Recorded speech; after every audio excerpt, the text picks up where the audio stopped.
Well done. And judging by the email I just got, it does seem that we are live. Yay! I don't have an ad at the moment, but I may have one soon.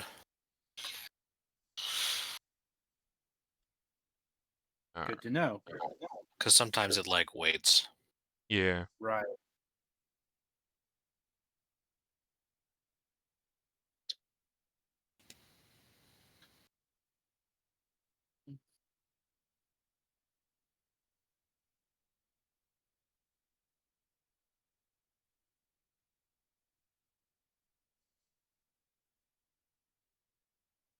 Alright, but at least that seems to be functional.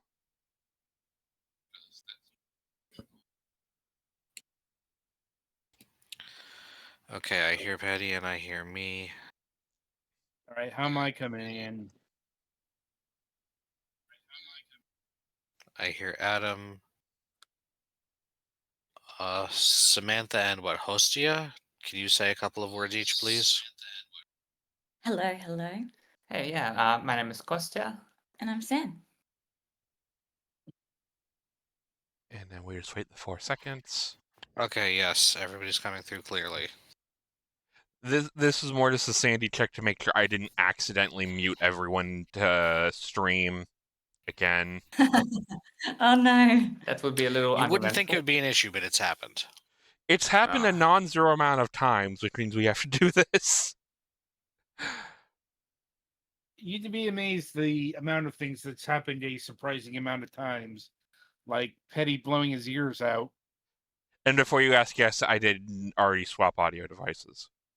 Oh We no. kind of figured since, we're already on stream. So, this is usually the point where if you're broadcasting directly into your headphones, you know it.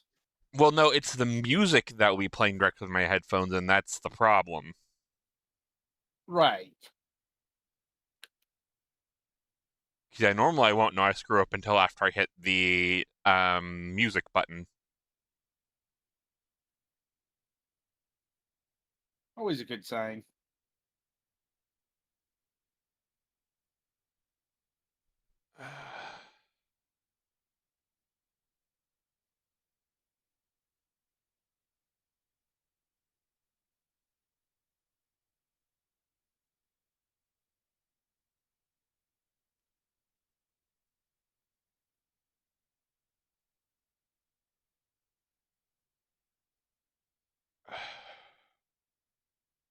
Well, I get to go fuck with Windows settings later.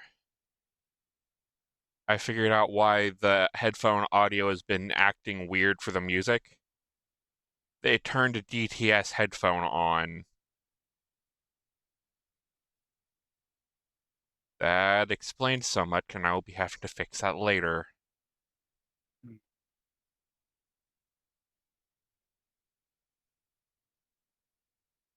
Alrighty. I know we're a little early, but if everybody's ready, we can get this thing started now if we want.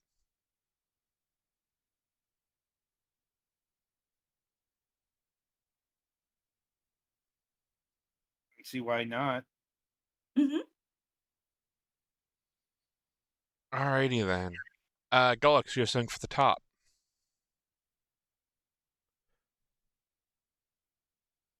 Assuming Gullux is here. I can make one up. Alrighty. That's cleared out.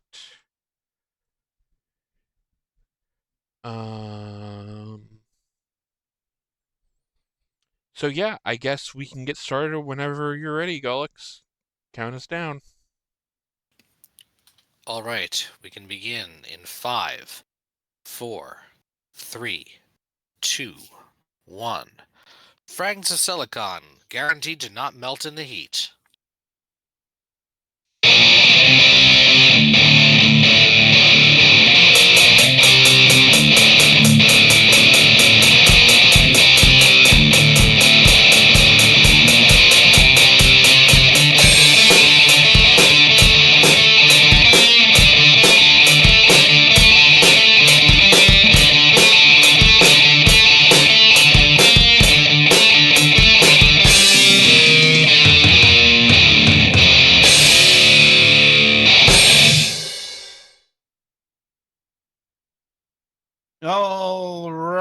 right, welcome to another installment of Fragments of Silicon. I'm your host, Adam. Joining as always are Petty and Gallix. Right, let us get to the weekly sequence of events that we usually do, aka the news. Gallix, why don't you start us off this week? Fairly uneventful this week, I think. After, stuff over the break was fairly eventful, but not so much right now. The weather's been all over the place. It's been hot and threatening to rain, and then not raining, and then cooling down, and then getting humid again, and all that stuff. So that's been a bit of a pain. Um, hmm.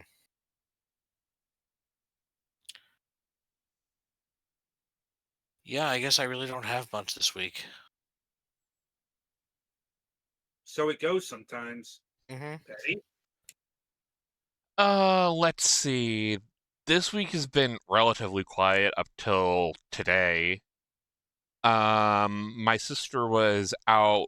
We got our pool opened up over the weekend, and my sister was checking on it because we had some rain last night, and a wasp stung her. Both my sister and I are very allergic to wasps.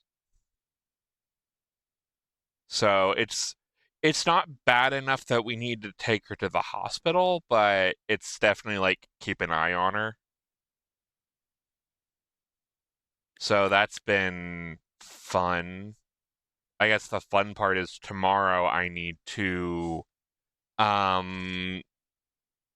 get in there with some wasp spray, make sure the hive is dead, and then seal it up with some aluminum tape to make sure they can't get back in there. But that's a tomorrow me problem. I actually did buy a couple things on the Prime Day. The biggest thing is I got a backpack you can use as a cat carrier. Because a family friend, they found some kittens on their property that they are working on making not feral. And then I get to possibly, meet them and take one home. So that's going to be exciting. So that's I don't know how long it takes to, make cats not feral. They are kittens, so it shouldn't be as long as, say, an adult cat. But it's also just making sure, because they found the mother dead. One of the neighborhood dogs killed the mom. So the kittens are small enough they still need bottle fed. So they're also working on that too. So it's going to be a little while. Trying to think of what else. Like, it's been a relatively quiet week other than, oh yeah, I had to play plumber. We had in our garage, we have 2 spigots for a garden hose. The upstairs one, for some reason, is next to the electrical panel. It decided to spring a leak, and it was spraying right near the electrical panel. So we had to get up there, and I had to clamp that, and it was not fun. But it is secure enough now that I shouldn't need, we can turn the water on and not have to worry about it leaking if we need to fill the pool back up. The only other major thing we need to find a chance to deal with is clean off the pool cover. Because it had a bunch of stagnant water in it from, being on there all winter and most of the spring. But that's just involves getting the hose out and just spraying it down and then letting it dry. But yeah, aside from that, not a whole lot else planned. I was gonna see about doing a Digimon event this weekend, but that fell through because turns out it's what they're calling a regulation battle, and you need special cards for your deck, and I don't have enough of Yeah, them. you need to. They do this fairly often since they come up with new themes all the time, and the themes are major for a major part of deck construction. Mm-hmm. The last one Um, was Pauper format, and this one it involves the V pets, like cards based off the Yeah, virtual pets. it's so for this one you have to have a deck where at least most of the cards from it have the property that they are either from one of the first 5 original V pets or the 3 pendulum fields that have been made: Nature Spirits, Deep Savers, Wind Guardians. Yeah. I don't know if Nightmare Soldiers is one of the ones that qualifies. It would qualify. I don't think we have any cards of that though yet. I thought we did. I don't know. Anyway, it has there a majority of your deck has to be made up of a specific card pool that Petty Fan doesn't have enough of to use a deck. Yeah. So, though next week is the pre-release for the BT22 set, which I'm going to need a lot of that. My wallet burns. Are we going to need to set up a spin-off podcast where you two talk Digimon all day? We would need to pull Ogre in for that. I mean, that's what we've been doing when we've been doing the games on Yeah. Friday, kind of. Yeah. I'm Yeah, surprised you haven't pulled Ogre back into the Discord, given all the Digimon stuff you've added. I may jab him because I don't think I let him know that I put that in here yet. Well, I mean, he's not a part of the Discord, so how would he know? I don't remember if I mentioned it in our little private chat we have. But Probably not. I can always poke him. But yeah. I think that's it on my end. Which means it's my go. Let's see. A few things going on this week. Still going through the saga of my bathroom going through renovations. The good news, like I think I mentioned, like the good news is the leak has been definitively stopped. The bad news is the repairman has gone missing. Ooh. Like absconded with the money too missing, or? I don't think he hasn't been fully paid yet. And paid for the work he's done already, but you don't pay up front. Fair enough. Yeah. It's more like he didn't show up today, and don't know what happened there. Like either sick,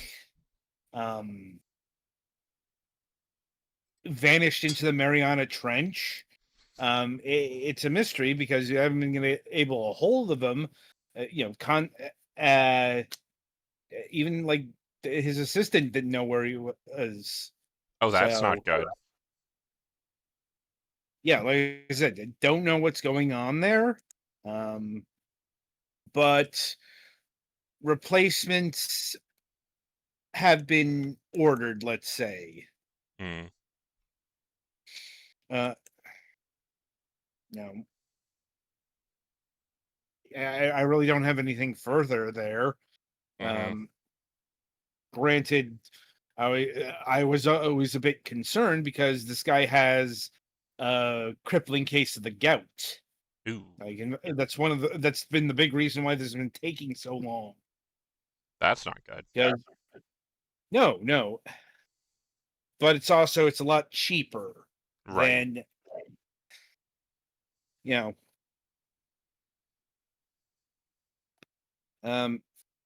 let's see, in other, I guess, repair news, I have just gotten my new bed frame, and I just need to set some time to actually build that. Probably next Friday, I'm thinking. Because there's still a few logistics to work out, like dismantling the old bed frame, figuring out what to do with that, like that kind of thing. Like I'm sure it'll be sorted out. I also got a new Xbox Series X controller. As the one I was previously using, one of the buttons was getting gummed up, and no amount of cleaning was ungumming it, which indicates that the grime is like not deep, but it's away from the outer rim. It's in the intersections where you'd have to unscrew the controller in order to clean it. Mm. Like, I've done that for a friend's controller. It's not hard, but I'm also a lot more technically capable. Yeah, it's like it's just plus this one's not an actual Xbox controller. Mhm. It's something that looks sort of like an Xbox controller. It's like what Um, GameStop did back in the day. They basically sold white label compatible controllers at like $20 off. Yeah. It's like it's one of those, it looked like an Xbox controller at first glance, accidentally bought it. It worked well enough. But this is the other side of that equation. The cheapness of the controllers on display with its button seizing up. Mm-hmm. Let's see. Right.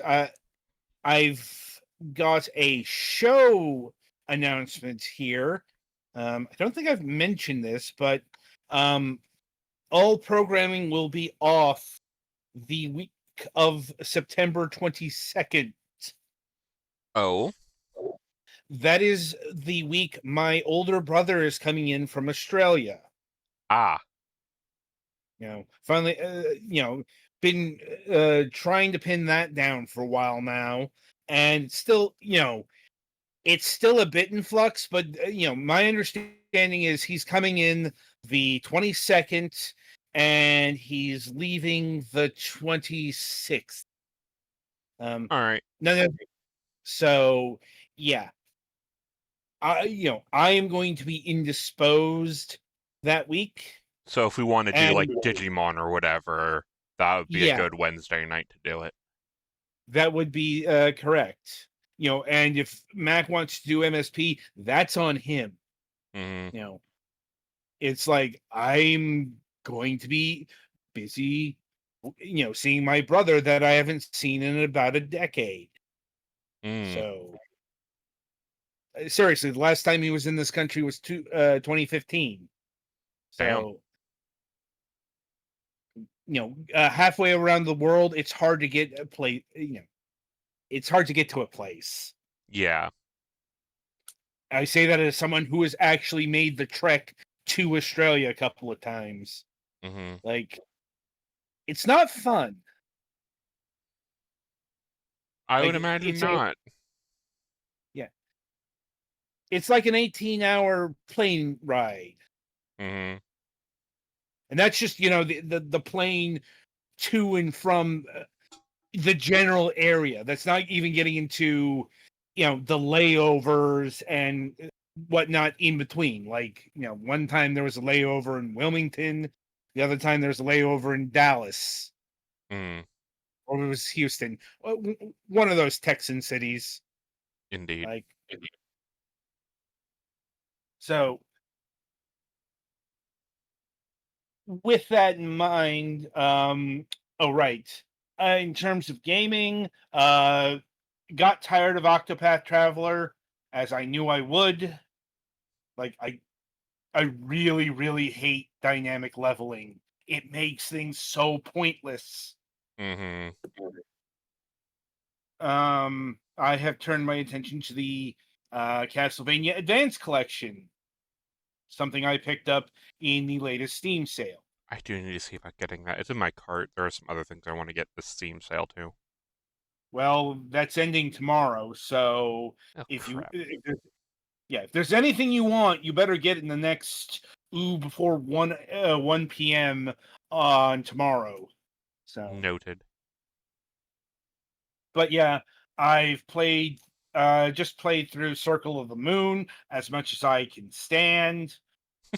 We might, well, we're probably going to talk about that next week unless something else happens. But I thought we've talked about that one, but yeah, it certainly has flaws in. Well, actually, a lot of the flaws are from not totally following the Metroidvania formula, but yeah, it has issues. And luckily, a glitch that actually mostly negates one of those issues. right. But I think the one we talked about was Aria of Sorrow. Like, I know I've talked Grant, about some of the. It probably came up in the discussion of one of the other ones. yeah, like I can't specifically remember talking about Circle of the Moon. Like, but the game has issues, and we'll talk about that another time. Mhm. I'm going, I just started up Harmony of Dissonance, which has other issues. I'm like, Does it have look, color adjustment mode? no. That I'm would like, have been a good thing to add. I think they yeah, pre-adjusted. One of them they pre-adjusted the colors for when they ported it over to consoles. I think it was that one. not really. Like, Mm, it's still an eyesore. ah, Like, it's still, if you're not playing it on a original Game Boy Advance screen, this looks like garish ass. mm. But once again, that's a conversation for another day. I think. So, I think that'll about do it for the news here. So, merrily we shall roll along to the interview portion of the broadcast. And joining us this week are Samantha Cole and Kostia Liakhov. Liakhov. Yeah, hi. Nice to see everyone and say hello. Yeah, my name is Kostia, and this is Sam, and we are a little indie team from Australia. Yeah. And collectively, you are known as Spoonful of Wonder. Like, That's right. yeah.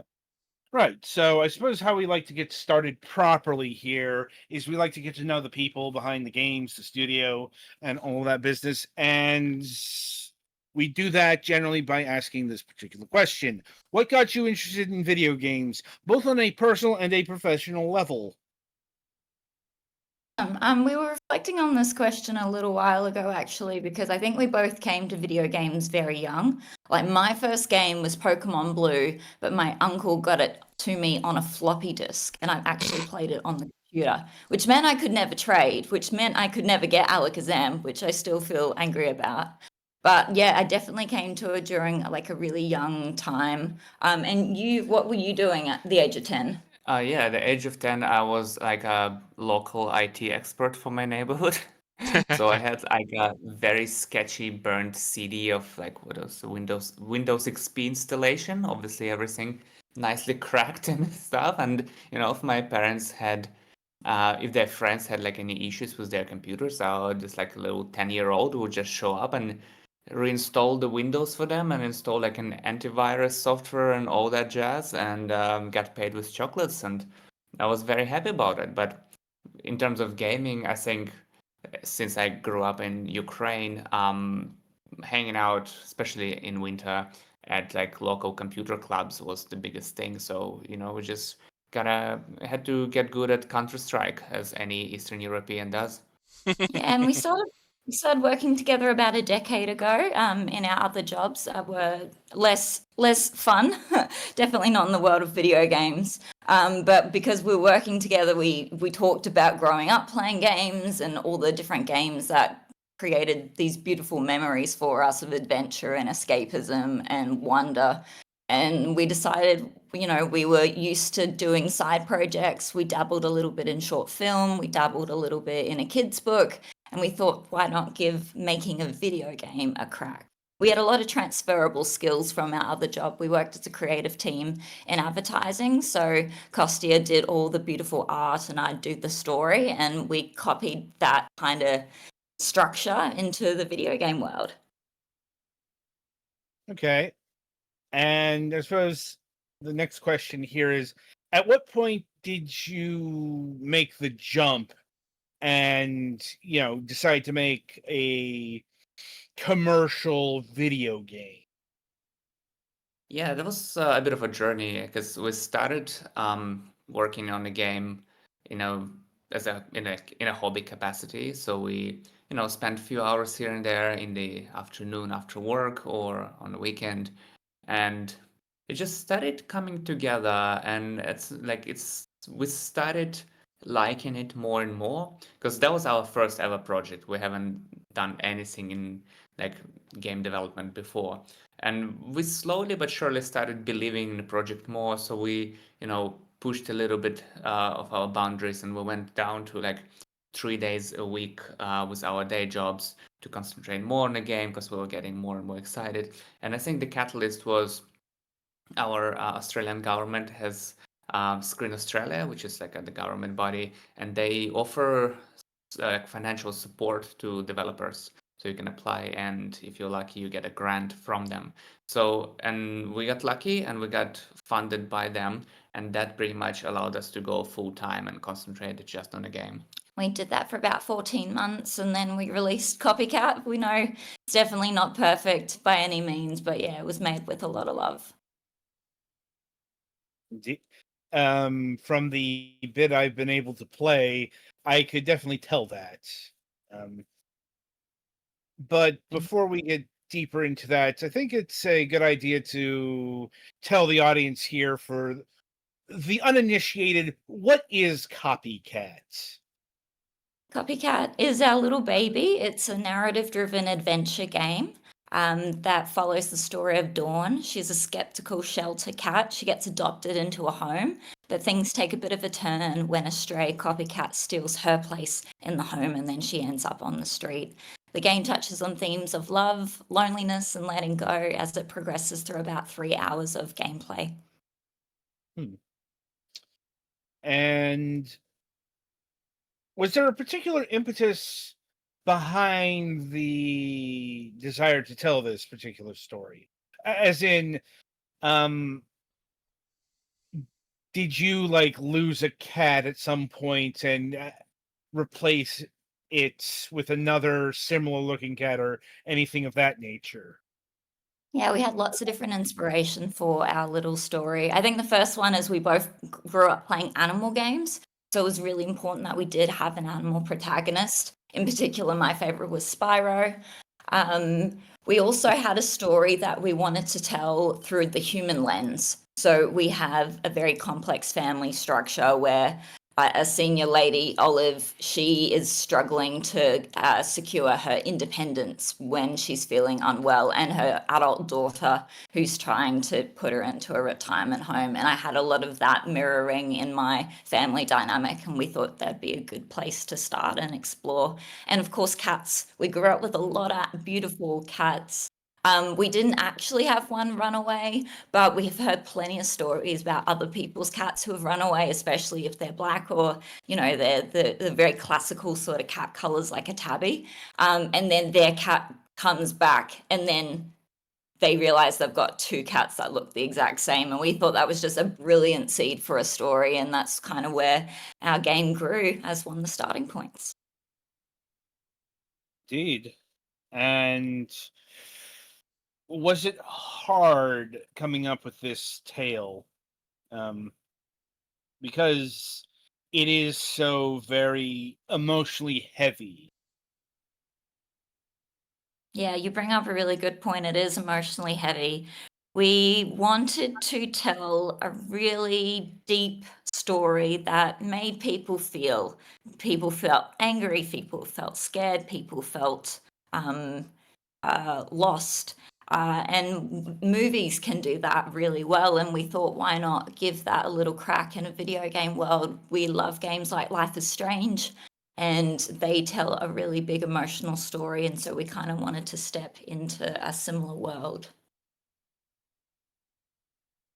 I can see the desire. Yeah, we know Especially especially since, how do I put this? We are dealing with one of the more beloved kinds of pets. Hmm. Statistically not as beloved as dogs, but um, dog dogs are a different temperament, let's say. Hmm. Um, There's definitely something interesting exploring cat as a protagonist compared to dog or any other pet because, as you said, they do have a bit of duality. They have a bit more of like sass in them and a bit of like a character that would create a very interesting story arc. And cat also worked as a great vessel for telling the human story, as Sam mentioned before, because cat is just there and like we don't realize how much they observe us during the day and like what they see us do and how they interpret that may be very different from what we think with projecting. And so telling the story, the human story, through the eyes of a cat, being like this like almost silent sneaky observer, was a very interesting challenge as well. Yeah, and pets are so wonderful. Like they see us on our good days, they see us on our bad days, and we essentially wanted to tell a story that made people have a second thought about the responsibilities of owning a pet and ultimately want to hug their pet afterwards. Yeah, I Makes just sense. lost my cat Luna of 16 years back in May, so I can feel that. To hear about Luna. Yeah. Um, Sorry, got a bit distracted there. Sorry about that. It's fine. Like, I figured that would come up since we are talking about a game starring a kitty cat. Yeah. I like, um, and I noticed like one of the like the first action you can do is select from a bunch of different coats. Um, was like in the sense that they're representing each individual cat. Um, was there a particular reason why you did that? Yeah, growing up, going to the RSPCA in Australia or going to an animal shelter was kind of like the highlight of my childhood. There's just something so special and exciting about going into a space, desperate to love a pet and hoping that pet returns the favor and loves you. And we didn't have that feature to begin with, but as we started posting some of the early footage on socials, on Reddit, and people inquired and they said, "Hey, because yeah, our like original color was black and white tuxedo that resembled Sam's cat from her childhood." But people started inquiring and saying, "Hey, that would be so cool to be able to play this game as a ginger cat because like I would love to experience the story through like the eyes of my cat." So we thought like, why not? Like we can tell the story through any cat coat. So we just turned the character customization into a bit of a shelter scene. Hmm. Makes sense. Makes sense. I'm kind of disappointed there isn't a option for a Sphinx cat. Oh, is that your baby? No, no. Like my cat, my dearly departed cat was a black cat, but there are people who can't have other species of or breeds of cats because of the hair, but they can Yeah. have Sphinx cats because they're hairless. Yeah, that's very interesting, the variety of options there, because we also were working with a local Chinese publisher who helped us localize and market the game in China. And they were asking if we could add some breed cats, like I don't remember the exact breeds, but there were like certain breeds that are more Like a Persian, something that was super fluffy. yeah, because they were more popular in China, so they say they would like market better. But I think our approach was that they had to be like a domestic short hair cat that you would potentially find in a shelter, not like a more of like an expensive breed one. I think like you're talking about long hairs. Yeah. Yeah, like I mean, there's probably a couple reasons to not do that. Not the least of which is that would probably require much more in the way of fur rendering. Mm-hmm. Yeah, you're 100% right. It was our first project, so there were some limitations that we had to learn and live with. And we tried playing with the fur and multiple plugins, but it completely destroyed the performance, which is already not perfect, but it made it even worse. And due to lack of our optimization experience, we're like, nah. But for anyone who does have a beautiful fluffy cat at home, we are sorry, but we've got 6 beautiful types of cats you can choose from. Indeed. And given the subject matter we're talking about here, and how, once again, it's all heavy and such, I do have to reach this particular question. It's not something I want to ask, and that is, what sort of distress does the cat go through? Because I know that's definitely a thing that people are going to be extra sensitive towards. Like if the cat's getting hit or something like that, people are going to want to know. Absolutely. And that question is being asked a lot on socials, and we're happy to confirm that cat does not get hurt in the game physically. Emotionally is a very different story, and as our disclaimer in the start of the game mentions, that it does touch on quite heavy topics and themes of abandonment and self-harm. But yeah, cat is okay. We can promise that. Other than going through the street cat life at some point and getting into a few little cat fights or running away from the dogs.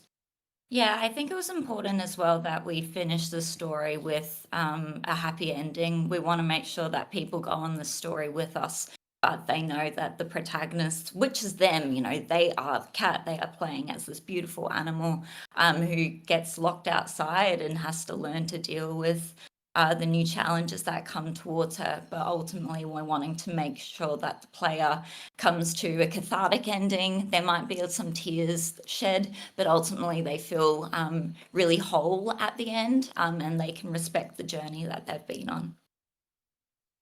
Indeed. And would you quantify this game as what they would call a walking simulator? Yeah. We've called it the Welcome to the Cat Renaissance. So it's a cat venture. We've been told, but definitely it is a walking sim. It's a narrative driven story that you see through the eyes of the cat.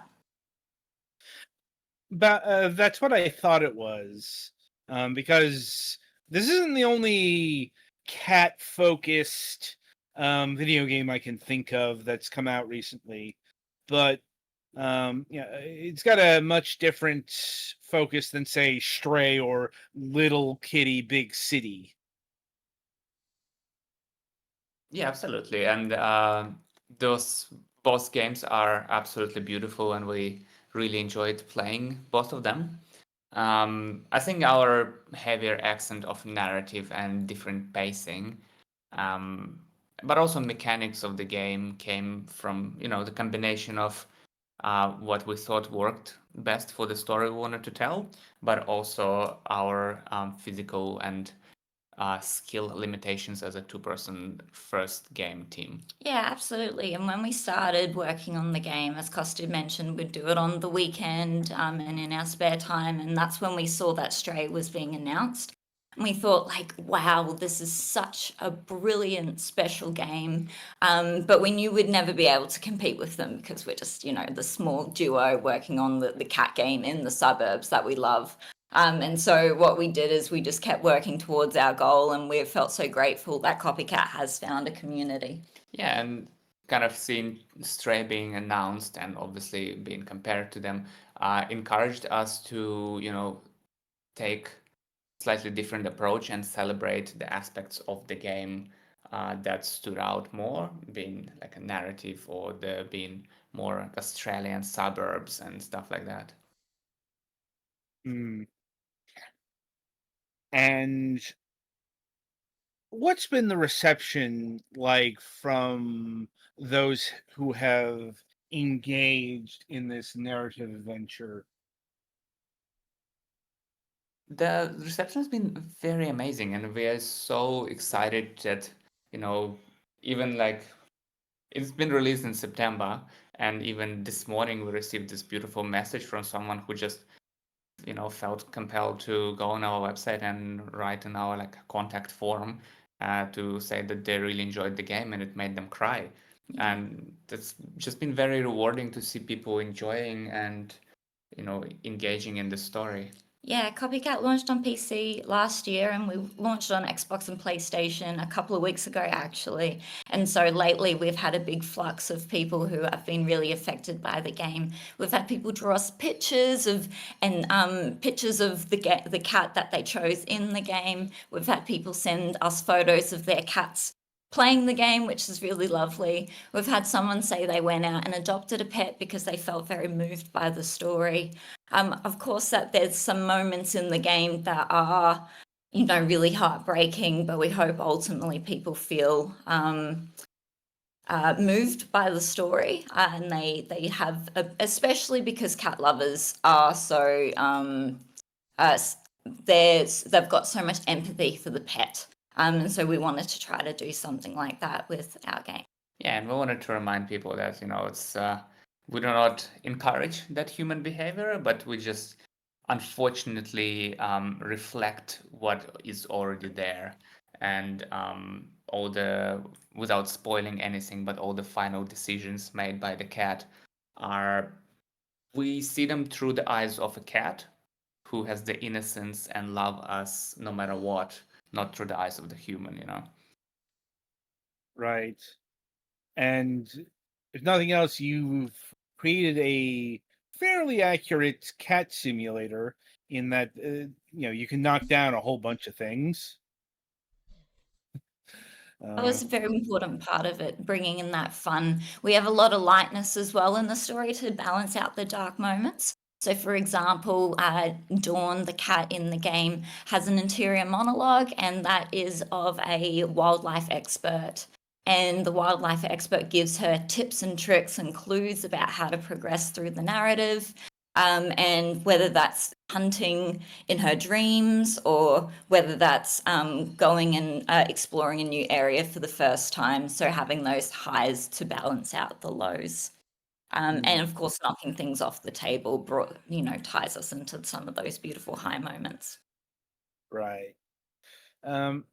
Right. So this is always a bit of a tricky question to ask, but this is a important one nonetheless, and that is there anything that you would do differently had you had to build this game again?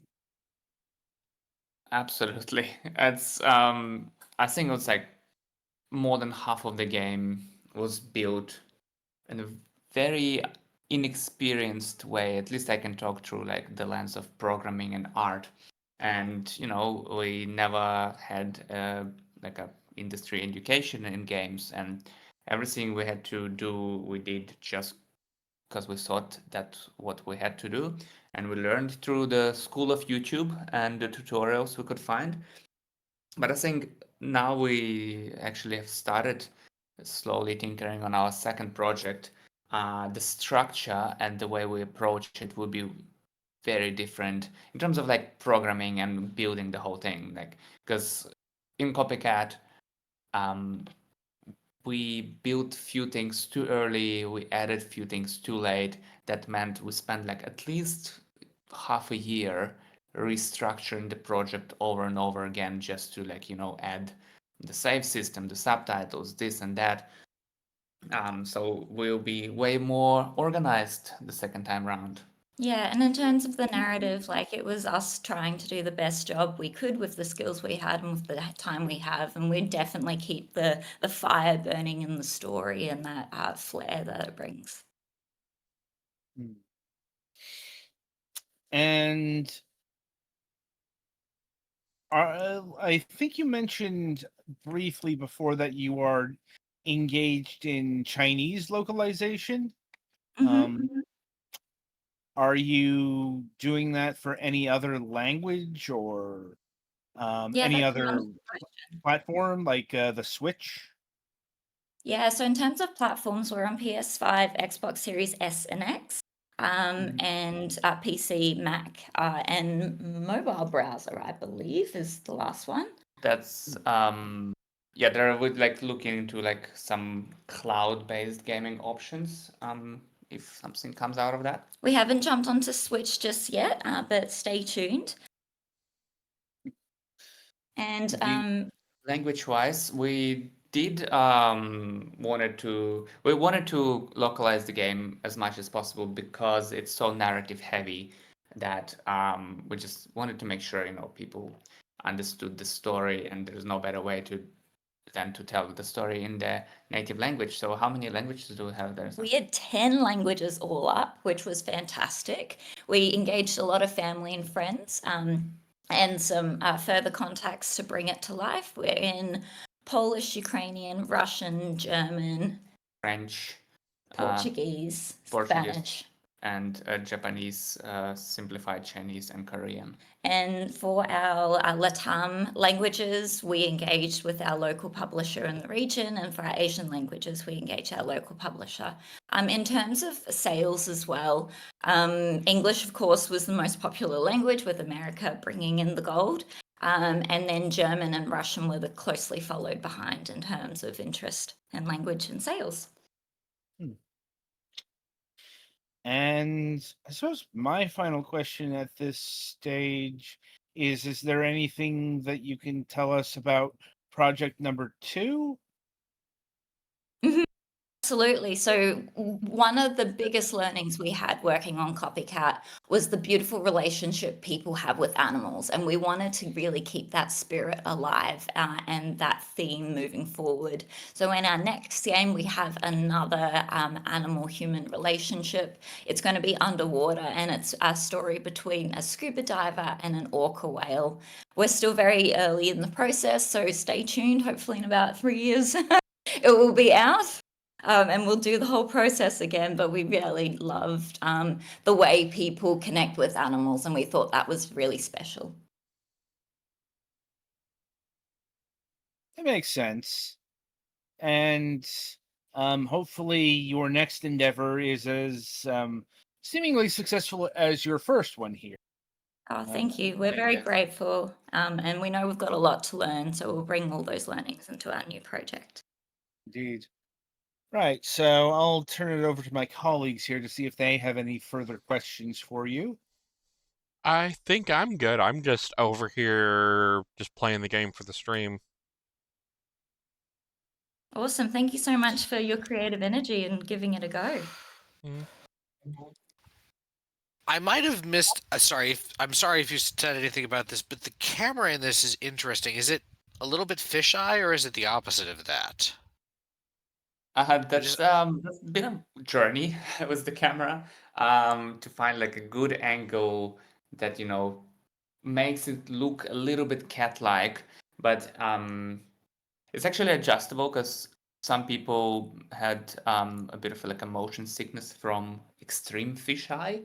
So in the settings, you can select between like a kind of mid, narrow, or wide angle, just to, you know, cater for more people and make them less motion sick.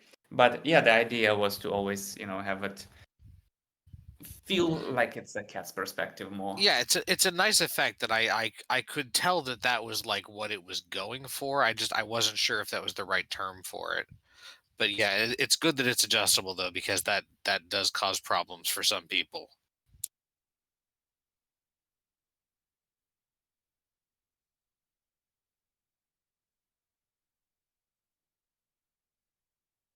I think that's the only real thing I had. Well, thank you for playing. All right. So once again, I want to thank you both for taking time out of your schedule and being with us here today, to talk about Copycat. It's been a most enlightening conversation. Oh, thank Right. you. And thanks, Adam, for your beautiful questions and for engaging us. We're very excited to be on the podcast today. No doubt, no doubt. And maybe we'll do this again when your next project is ready to be talked about. Oh, fantastic. We'd love that. Very exciting.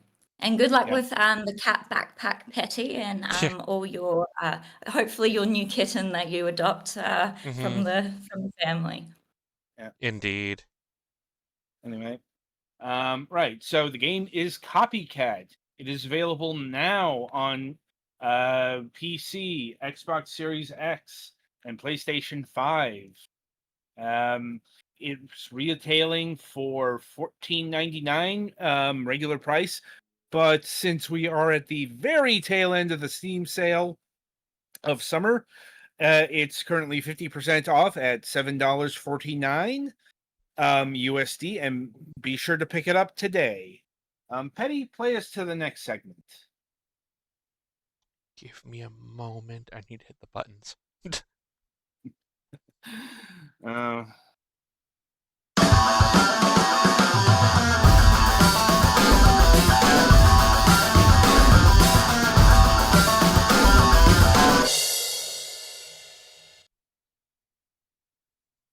All right, so welcome to the topic of discussion.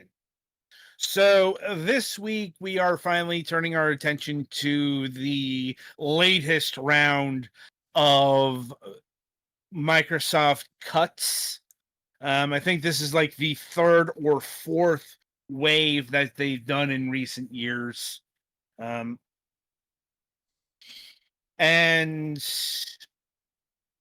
I believe the Roth estimate is 9,000 people overall. Yeah. About 4% of the staff worldwide. There's a bit of curiosity here that's unrelated, but also related, because all of the news coverage, all of the commentary, all of the everything surrounding this has been around the gaming segment. But as far as I understand it, this was a company-wide directive. Like, it wasn't just Xbox or Microsoft Gaming that got hit with these staff redundancies. It apparently was all of Microsoft. But you know what I can't find news of? Non-gaming related job cuts. Like, Right. did somebody, it's like, and I actually find that very frustrating, because I want to know how many people from the Office team got laid off. From the Surface team, whoever else got fired there. And I certainly understand that from the perspective of, say, gaming focused outlets, like Kotaku or IGN, et cetera, et cetera, et cetera. But even the likes of, say, Variety and Bloomberg have been focusing on the gaming part of things. I'm not sure what that says, but it's certainly something. Honestly, if I have to quantify this in terms of how bad the cuts are, honestly, not as bad as the ones last year that killed a bunch of Bethesda studios. The cuts that killed Tango Gameworks, Arcane Austin, and basically a couple other divisions out of Bethesda. Over here, like, the only full casualty was the Initiative. Well, there also Like, were some other game franchises that at least were having their newer iteration canceled, like Forza. No, The- let me finish. The Initiative's the only studio that's been confirmed to be closing. That's not to say it's the only studio that got rocked by these cuts. Oh no. Turn 10 got hit pretty badly, as apparently estimates are about half the team got cut. And yeah, questions have been rising around specifically Forza Motorsport, because you got to remember Forza is 2 brands at this point. Yeah. And from what I understand, the main brand is Forza Horizon these days, because Forza Horizon, its stock has just gone up and up and up with every subsequent release. Especially with Forza Horizon 5 doing ultra well on the PlayStation. Well, and a lot of that is mostly because Horizon can do everything Motorsports can do. So Motorsports is just if you want a major sim. That's incorrect. The right analogy you're looking for is Gran Turismo can do everything that Forza Motorsport can do. Fair.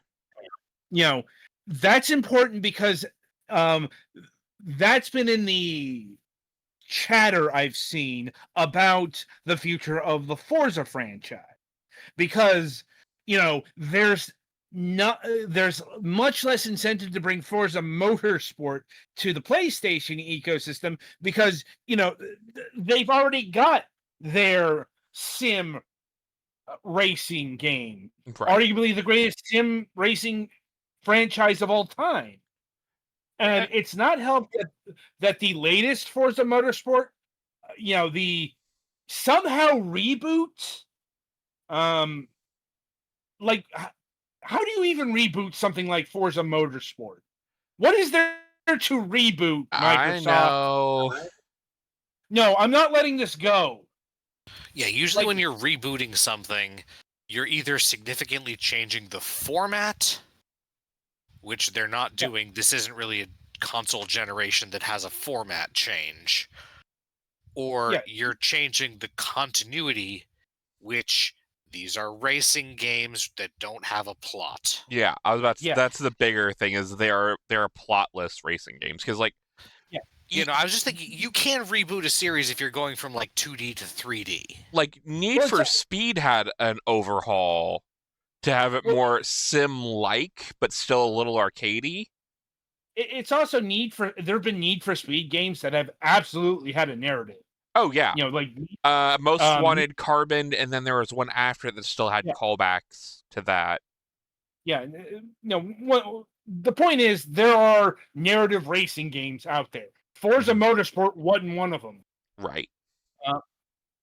So you probably just should have called it Forza Motorsport 8 or whatever it was. Or Forza Motorsport insert year here. Yeah, it's just a very strange decision. I'm not sure if that was turn 10, if that was higher up on the Microsoft food chain. I suppose it doesn't matter, because Forza Motorsport is now being seen as the side series to Forza Horizon. And I can tell you that Forza Horizon is safe. Forza Playground Games did not get hit with layoffs. Even if they did, laying people off in the UK is a much more strenuous affair because of their local law. You have to get them a month's notice, for example. You have to get them severance packages. And I think that's very much the case in the EU proper as well. They have stronger, not just consumer protection laws, but employee protection laws as well. That being said, there a number of Microsoft European studios did get hit with layoffs. It was like ZeniMax Online Europe, various offices, the Candy Crush team got hit with a significant amount of layoffs. but you're not going to hear a lot of lamentations about those because, even though like Candy Crush is one of Microsoft's biggest games, it's also one of its least respected. Mhm. It's like it's not just because it's a mobile game; it's because it's one of the mobile freemium money sinks. Yeah.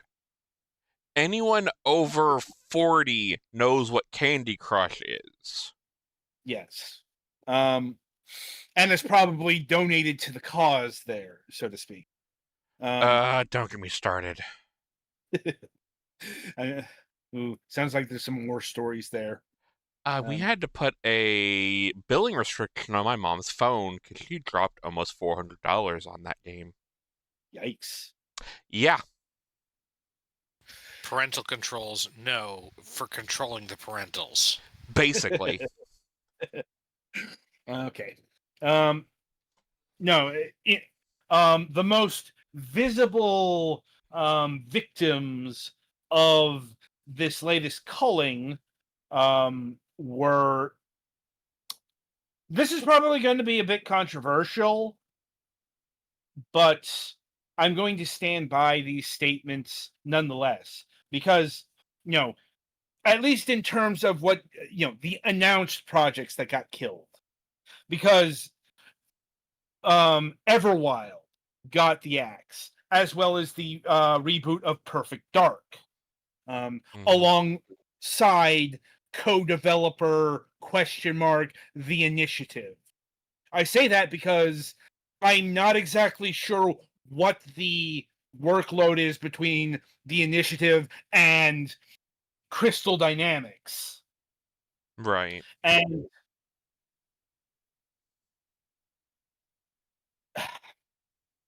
once again, this isn't easy to say, but both of these projects not only rightfully got the axe, they should have gotten the axe a while ago. Because you want to know how long these games have been in development? E3 was still a thing. 7 years for both. 7 years. And it's also, these games weren't taking a long time because of AAA development cycles. No. Both games are very well known to be troubled projects. Everwild was not so much greenlit, but was announced way too soon. Like, apparently, it was announced before they even had an idea of what the game was actually going to be. And apparently it took about 5 years to figure out what it was going to be. And then in order to implement its particular gameplay loop. What we know of that is, this is supposed to be a game without combat. Now, I know that's throwing some people, but, we've had plenty of games that don't have fucking combat. Like,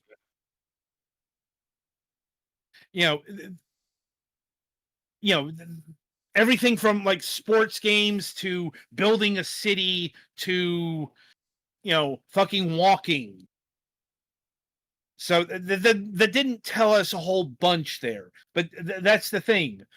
We never really got a good look at Everwild. Right.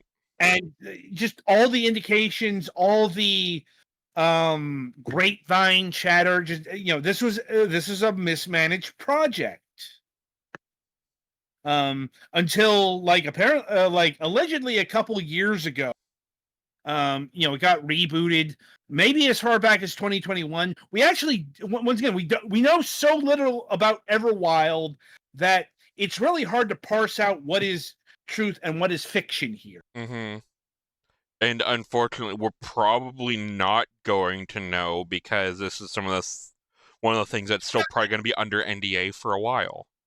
Maybe, but that's not necessarily true because the game, whatever they had, it could leak. Like, But, here's the thing. I'm apparently supposed to feel bad that this project got canceled. No. Like, that is supposed to be what happens when projects become this trouble. What I feel bad for is the people who had to work on it and now have nothing to show for, and who are now out of a job. That I feel bad for. Not the project itself. Sorry. It's Right. like ditto Perfect Dark. Once again, Perfect Dark, very famously, probably even much more so than Everwild, being a troubled project.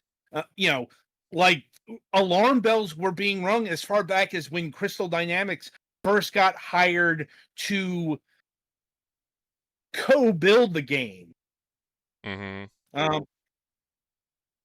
Because the initiative was a very curious beast,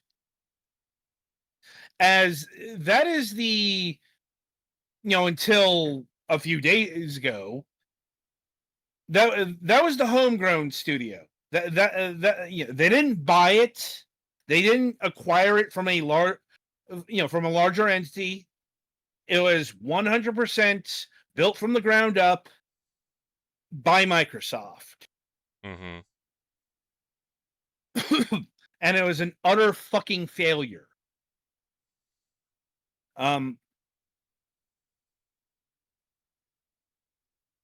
Some of that, once again, going into the skeletal blood, some of that apparently has to do with, apparently the studio heads didn't know how big they wanted this studio to be, which is interesting because this thing, when it was first announced, was being touted as the world's first quadruple A studio. Anyone else remember this shit? Yeah. Like, meanwhile, in reality, apparently they were a fairly small development team, which is one of the reasons why they brought in Crystal Dynamics. The other is like the studio head worked at that place previous to building the initiative. And I will give Perfect Dark this. We did eventually see a bit of gameplay at one of the various Microsoft conferences. I think it was last year. Once again, those things just so blend in together in my mind.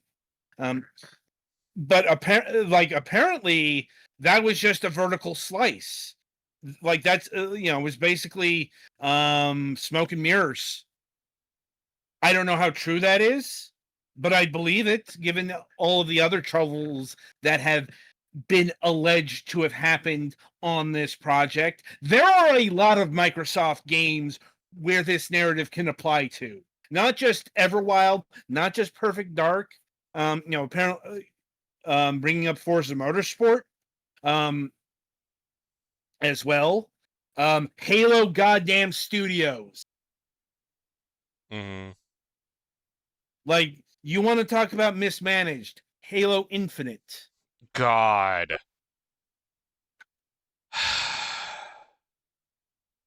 I had such high hopes for that game. Like, I don't recall Halo Studios getting hit, but it's possible that they could have lost some people this time as well. It's like the thing is, even in spite of all these cuts, Microsoft Games is still fucking huge. And once again, the thing that shocked me was, I didn't see things like Ninja Theory getting closed, Double Fine getting closed, High Moon Studios getting closed. Name a lower tier Microsoft studio not getting closed. And I am thankful that didn't happen this time around. Yes. Because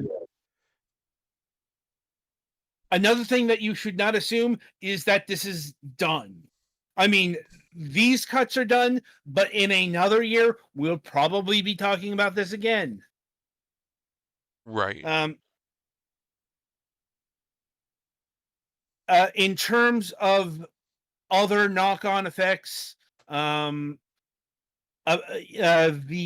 biggest unannounced casualty was apparently an MMORPG that ZeniMax Online was developing.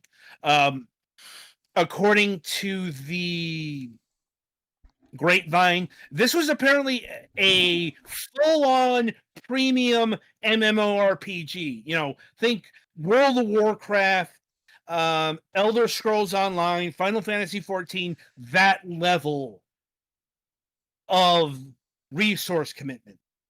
Damn. Absolutely not shocked that got the axe.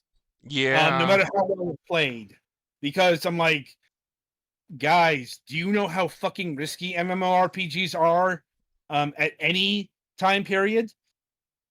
But especially now? Well, Like- like fucking mid 2000s, everyone was trying to be the WoW killer. Do you know how many studios died from that? Yeah, a lot. You know, so absolutely not shocked that, you know, Microsoft would shit can it. Not the least of which it was unannounced. Well, especially because So- ZeniMax is also still working on Elder Scrolls 6. They're still doing development on Elder Scrolls Online. Yeah. I'm about to say, like, Bethesda is working on. Yeah, Bethesda's working on Elder Scrolls 6. ZeniMax Online exclusively does online game. In this case, it's been exclusively Elder Scrolls Online. I keep conflating those two together because technically ZeniMax was the parent company to Bethesda. Yeah. And I think ZeniMax still exists as an entity. It's just, you know, in terms of like actual studio names, it only ZeniMax Online carries the ZeniMax name. Mm-hmm. Like, and there have been apparently other cancellations. Not the least of it, which is apparently Romero Games, of John Romero fame. Apparently that got canceled for Bethesda, and they're having to assess their future plans. They haven't closed like some of the news stories initially said. And apparently multiple publishers have expressed interest in picking up this title, probably because the Romero name still carries some weight. Also, we're a couple of decades out from Daikatana. I'm like, let's see, right, Warcraft Rumble got put into administrative mode. Can't say I really care about that. I guess if you played that game, unfortunate. But, you know, really feels like Blizzard got not too hard of a hit out of this one. Honestly, for the most part, Blizzard's probably one of those studios that's self-sufficient enough between WoW and Overwatch. Yeah, Overwatch hasn't been doing too well, but like WoW and Hearthstone more than make up for the failings of Overwatch currently. Diablo 4 as well. Fair, yeah. But it's also Blizzard isn't a studio. Blizzard is multiple studios. Yeah. So there were probably some layoffs at, like, say, Blizzard Albany, which is a real studio, and also the former Vicarious Visions. Right. But point is, there were probably like, maybe 10, 15 people who got laid off at this studio that just didn't get reported in the face of much larger cuts. That's another unfortunate failing of the press here. They have tried their hardest. It's just, given the utterly chaotic nature of how this was handled. Even though the rumored cuts go back like a month before they happened. It's like people did not know they were going to get fired until they got fired.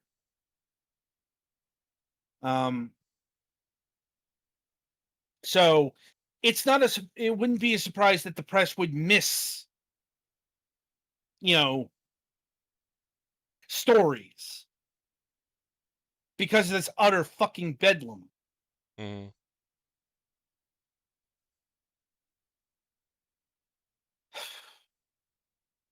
Anyway, as far as to why this happened, so the speculation has run the gamut from, Xbox isn't profitable, Xbox leadership is incompetent, and certainly the current leadership are fucking idiots. Not going to discount that. As far as how profitable Microsoft, I don't know if they're just talking about Xbox, but I do know when they purchased Activision Blizzard, Microsoft Gaming is profitable because even though they spent $70 billion on Activision Blizzard, you know what they bought with that money? They bought Call of Duty, they bought Diablo, they bought World of Warcraft, they bought Candy Crush, they bought so many of the top drawing franchises. Yes. Again, Candy Crush alone will make more than we will ever see in our lifetimes. And it's such a low operating cost, it's not even funny. The indicators seem to be pointing towards Microsoft proper ever increasing AI investments. Once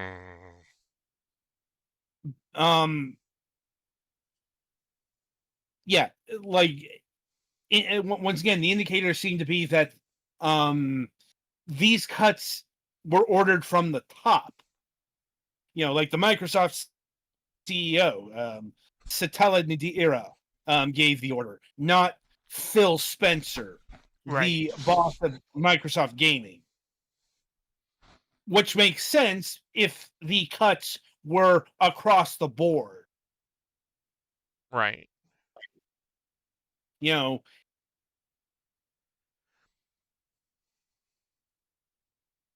Unfortunately, it seems the AI story is the one that has the most truth behind it at this point. Right. Which is bad for a lot of reasons. Mostly because Copilot and the like sucks. And from what I've been hearing, apparently Copilot is apparently mandatory internally now. Ugh. Yeah. Anyway, it's just a very frustrating situation all around. So with that in mind, we conclude this topic of conversation, topic of discussion, and this episode. So coming up on the week ahead, we do have a new episode of MSP scheduled, and I suppose special video game mention, as we are slated to have the legendary game designer Al Lowe of Leisure Suit Larry fame on the program there. I know Mac's been looking forward to it, to say the least. Anyway, on Friday, July 11th, we'll be welcoming Alexander Jovanovic of Alkonost team. And we're going to be talking about Code Alkonost, Awakening of Evil. Code Alkonost is a first-person dark fantasy where Slavic myths come alive. Explore a haunted world, face spirits of the underworld, and meet creatures like Baba Yaga and Leshy. Experience a unique blend of horror, mythology, and atmospheric storytelling. So look forward to that on Friday. And coming up on the Sunday reviews, we'll be having reviews of Gunhilda, Zombies Overloaded, Forgotten Fields, and Kuldra and the Souls of Limbo. So until next time, I shall wish you good gaming.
All right. Yeah, I had to put my phone on the charger and move my car out to the other parking lot so I wouldn't get harassed by my fellow residents. Fellow creatures of the night, as it were. Yes. Al, it's amazing to have you on the show. Thank you for taking time to be with us. I'm glad you could make it. I've been here for about a half an hour already. So I've been told. So I'm the ADHD, so I'm chronically late. Adam is the ASD, so he's always extraordinarily punctual. We also have the show before this one, so kind of have to be. Yeah. Yeah. If we were late for this one, I'd be impressed. I'm out in the field. My semi-retirement job is Uber and Lyft. So. Oh. Gosh. All right. I have everything ready, so if you give me a countdown, we can go whenever. Give me like 30 seconds. I'm preparing something for you, Petty Fan. Oh, that's terrifying. It's not extreme. Relax. I just have to turn on the car light in my car and reverse my camera.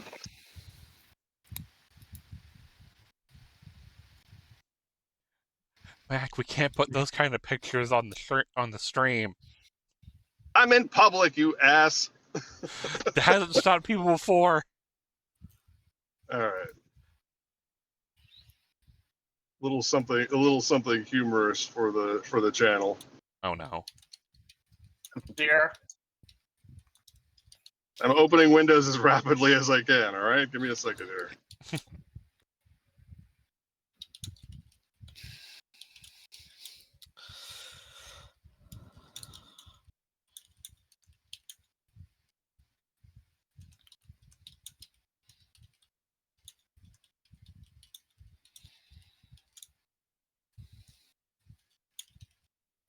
Do we need to start the Jeopardy music?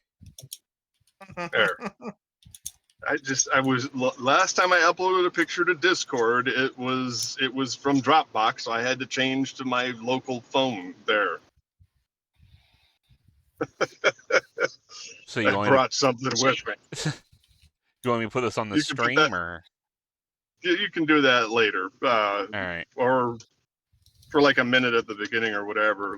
Give me a chance to, once we get started, I'll do the brief introduction and then we'll get going here.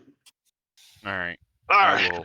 Don't rush me, man. Don't rush me. All right. That's how mistakes happen. It's fine. We're all a mistake if we screw up hard enough.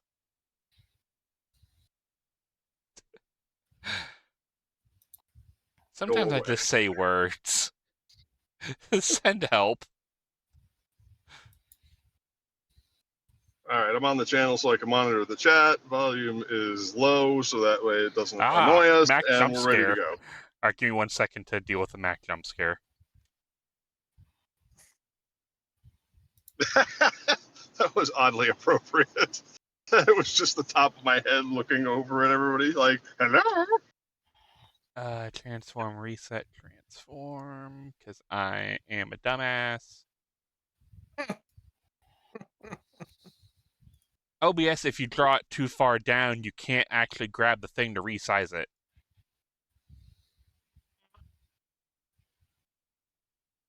All right. OBS can be like that. I mean, you just hit the control key and grab the corner of it.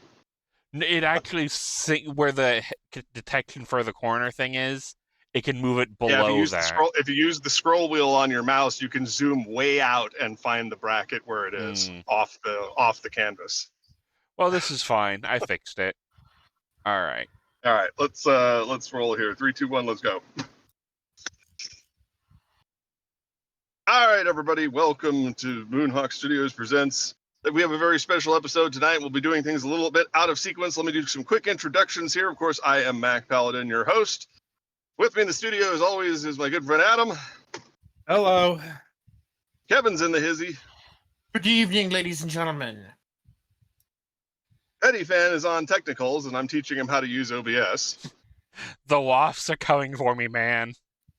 It's the Hornets you got to watch out for. I'm allergic to all of it. Oh boy! And we've got the Galax.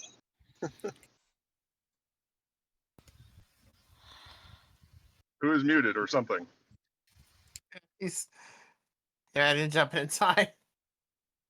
Yep, I'd been unmuted, and then I muted myself, and then anyway, yes, that is who I am. We're gonna get him a giant light that shows when he's muted and unmuted. Look, I'm already having enough microphone problems, okay? You hit the push to not talk. I've been there. All right, we got a great show for you tonight. We have a very special guest who I'll be introducing in about 30 seconds here. It's been a time. But without any further ado, we have the legendary, the one, the only Al Lowe on the program tonight. Al, welcome to the program. Well, hi, guys. Nice to be here. Thanks for waiting. Thanks for indulging. You are amazing for doing that for us. I really appreciate that. I am totally indulgent. I'm going to break from my tradition here because I feel that while you do need introduction to maybe perhaps our younger crowd, I don't think you actually need an extensive self-introduction. So I'm just going to start Anybody with under age 50. I mean, I'm 48, so Yeah. Tell us something that you're doing right now that you want people to be interested in that is not covered on your Wikipedia.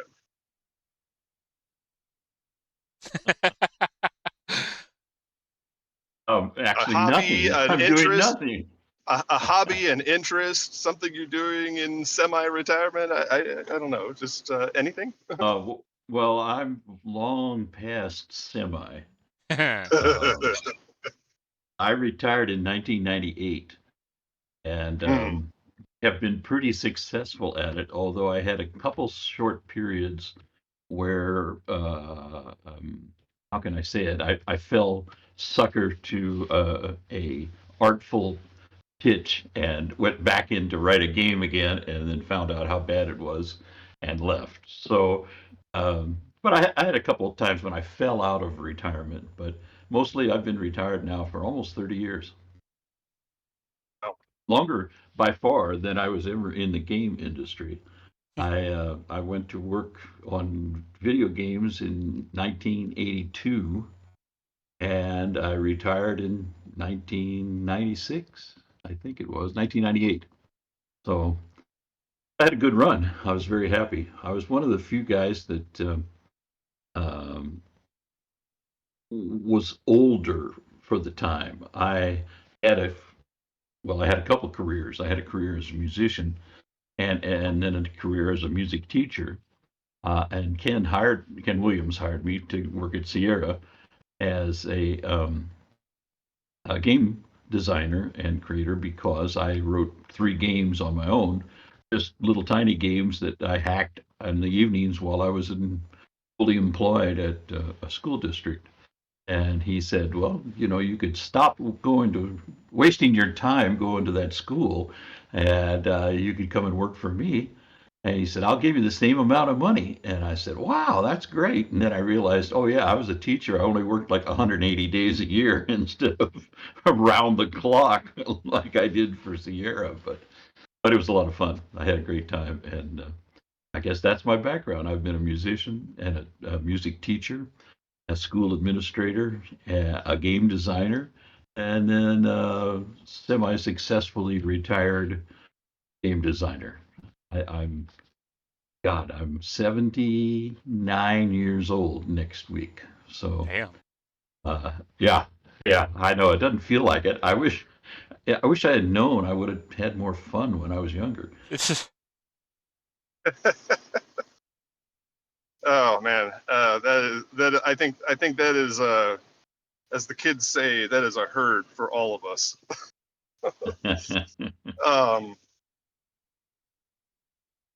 So traveling back to your trials at Sierra, what first of all, I guess I should say for the younger crowd out there, of course, Al is the creator of Leisure Suit Larry, one of the most entertaining and infamous, perhaps notorious, point and click adventure games of all time. Also, you were involved with the original Space Quest, King's Quest 3, and one of my personal favorites, Freddy Farkas, Frontier Pharmacist. Easy for What you were to you, say. huh? Easy for you to say. Right? Almost didn't make it through there. I know. That was part of the fun of naming that character, was to see how Yeah, much yeah. alliteration I could get in there. So The Ballad of Freddy Farkas is definitely one of my favorites. I will take credit only in that I wrote the music. I didn't do the arrangement, voice it for the game or anything. That was Aubrey. But the words, which make that song so great, were by Josh Mandel, and he was my assistant designer on that game. And Josh, I said, could you write some lyrics for this thing? We need a lot of we need to tell a lot of backstory, and I don't want to have people read it all. Could we just do a song? And so I wrote a simple little kind of country song, and he went home and wrote a great set of lyrics. I mean, to me personally, If you go to my website, if you go to allo.com, you can find a page on there where you can sing along. I have the words posted, and the song plays back, and you can actually hear and see the whole thing. oh, I love it. See, now to me as a gamer, games like Freddy Farkas and Leisure Suit Larry are as seminal as a Spaceballs or Blazing Saddle in terms of comedic games and stuff like that. What were That's some of high the praise. inspirations? What were some of the inspirations that you drew when creating those games? Well, Freddy Farkas was a straight desire to do a game in the Western genre.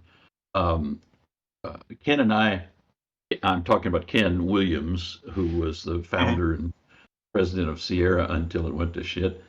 Ken and I went to lunch one day, and he had to go to the video store to drop off some movies or something. And so we walked in there, and we started walking around. And we talked about, look at all the signs over the shelves. There are these big signs that says adventure and criminal and sports and westerns and all these different genres of film. And I said, why are there no games like that? Why don't we have games that are in various genres? And he said, well, I've got this thing called Space Quest. We're going to do that. And I know Jim Wells, he's going to do Police Quest. He said, you want to do a Western game? And I said, well, if you let me make it funny. And he said, yeah, let's do that. And that was literally the game pitch. We walked out of the video store, and I went home and designed a game that was inspired, I would say, inspired by Blazing Saddles. And so when the reviews came out, and many the reviewers compared it to Blazing Saddles, I took that as high praise because that was one of my favorite movies. Yeah, and it's interesting because I think that game came out in '93 or so. So that would put it right up against the sequel to LucasArts' Maniac Mansion: Day of the Tentacle. I've heard of that game. Yep. Yeah, it was interesting because it's pretty much the only real peddlers of good point and click adventure games were LucasArts and Sierra. So I mean that's with the tools of the time, it wasn't an easy task. It was hard to make those games. We were lucky enough at Sierra to have a good solid engine to develop early games, the ones from the 84 to 89, maybe, I'm guessing 89. Yeah. And then we revised it and came out with SCI, which came out, I believe, about 89. And we rolled on that for another 5 or 6, maybe more years. So we had a good engine to build on, and as did LucasArts. Yeah, and it was really tough. It was really tough to fully appreciate some of these games, especially considering how god awful expensive PC hardware of the time was. I mean, you could really only appreciate some of these games by getting something like a Macintosh Quadra 605 or an Amiga 4000. So, like the IBM PCs of the time really had, they were really stretching it with those CGA and EGA graphics cards. Yeah, there was a period of years when every game I wrote was for a different computer or a different language or a different operating system. It was an interesting thing. We finally, when Ken settled on, we're going to support the PCs and let people buy cards to make their PCs better. We need to lock It you was and Burger very Becky in a room together. it was very early, but the direction turned out to be right. He picked the right horse in the race because at first I owned I started with an Apple II, and I got an Atari 800, a Commodore 64. Oh man. And we just, yeah, when the PC Junior came out and it had 16 colors, everybody said, "Oh, well, this is it. This is state of the art." A PC Junior? Wow. Now we can have red or darker red. Yeah, it's hard to Yeah, it's just believe. absolutely amazing where the technology has gone. Now that we've got a little bit of groundwork laid, I'm gonna let Adam take over and get to the nuts and bolts of the conversation here. But I wanted to start out by admiring you as a fan. So,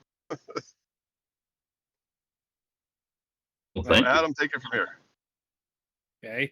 I mean, it's a bit hard to, delve into such a storied career, but I think something I'm interested in talking about is less the Leisure Suit Larry games and, the early Disney work you did for Sierra. Like, you made a graphical or a point-and-click adventure game of all things, The Black Cauldron. Yeah.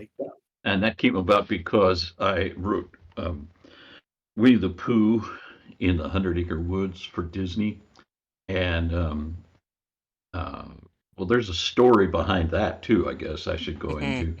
In 1982, I think it was, Texas Instruments was in the home computer game, and they realized, oh, we can't keep up. Let's just give up and sell out. Well, that was fine. They got rid of their hardware real cheap and, but they owned the rights to many big products like Barbie and Mattel and Disney. And so Ken had a friend at TI, and he called the guy up and he said, "What's going to happen to the rights to those Disney characters?" And the guy said, "I don't know." He said, "You might be able to buy them for a song." And so Ken negotiated, and we got the rights to all the Disney characters for all home computer products. For almost nothing, I think. It was very cheap. Because I think no one at Disney knew what we were talking about when we said home computers. So Ken said, "Well, I need some games. I need some games with Disney characters. Go home and write me, 50 game designs, just pitch lines about different products that we could do, and then bring them back." And I said, "Okay." So I came back and I had probably 10 And of those 10, I think we ended up doing 3 or 4 right away. And we produced several Disney character titles for Sierra. One was Winnie the Pooh and the Hundred Acre Wood. Another was Donald Duck's Playground. There was a Mickey's Space Adventure was in there, and I think there were a couple other uh, products that kind of got going, but maybe never took off. But those were mine were both of mine were very successful and won some awards and stuff. So I was very happy. Well, Disney said, "Hey, look at this! These things are winning awards. We've got a new movie coming out. Maybe you could do a game about it." And so they flew me down to Hollywood and put me in a limo, picked me up at the airport in a limo, and it had a telephone in the car. I had never seen a I had never seen a telephone in a car for real. So I asked the guy, "Do you mind if I make a phone call?" He goes, "Oh no, go ahead, right it." So I called my wife and said, "Margaret, you'll never guess where I am." So anyway, I went down and looked over the movie while it was being made, and that was a wonderful experience. I'll tell you, to see a movie a year before it comes out, because some of it was finished animation and beautiful, and some of it was pencil sketches, and some of it was paper hanging on a wall in a basement. So it was really odd, but anyway, they said they'd like me to do a game based on it, so I did the Black Cauldron, and um, because we had typing, all of our other adventure games had typing. I thought that it would be better to figure out a way to point and click, and so I ended up doing a game that was all point and click or a few function keys, I think, on the keyboard for different functions, but. So that's how we ended up making the Black Cauldron. Mhm. And I think it's important to note that this game came out in 1986, if I'm remembering correctly, because 1984. There we go. Yeah, Yeah. no, that makes more sense because it's just that the Black Cauldron had a very, very long cycle. Mm-hmm. Well, it bombed in movie theaters. It was the worst selling title Disney had ever done at the time. Well, No, it was. I mean, for children, it was a scary movie. I mean, it was. It was. Lloyd Alexander is not for the faint of heart. First, I'm glad you appreciate Lloyd, because I have a letter from him on my wall. I'm hanging right over my monitor that I'm looking at right now. That we sent him a copy of the game, and he wrote back and said how much his uh, his grandchildren enjoyed playing it. He couldn't figure it out himself, but he brought the kids in and they played it for him. Cute. I like that. I mean, Oh man. I suppose it's worth asking, what did you think of like the completed movie Cauldron? Thought it was probably the weakest Disney movie since I don't know when. Yeah, I mean, song out of the Song of the South, I guess, would be up there. For different reasons. Yeah, I mean, but the movie, the the movie is parts is a tiny is like 5% of books 1 and 2, all of book 3, and then parts of No, book 4 and 5. It's mostly a mix of 1 and 2. Is it? Yeah. I thought it was okay. I keep reading different accounts.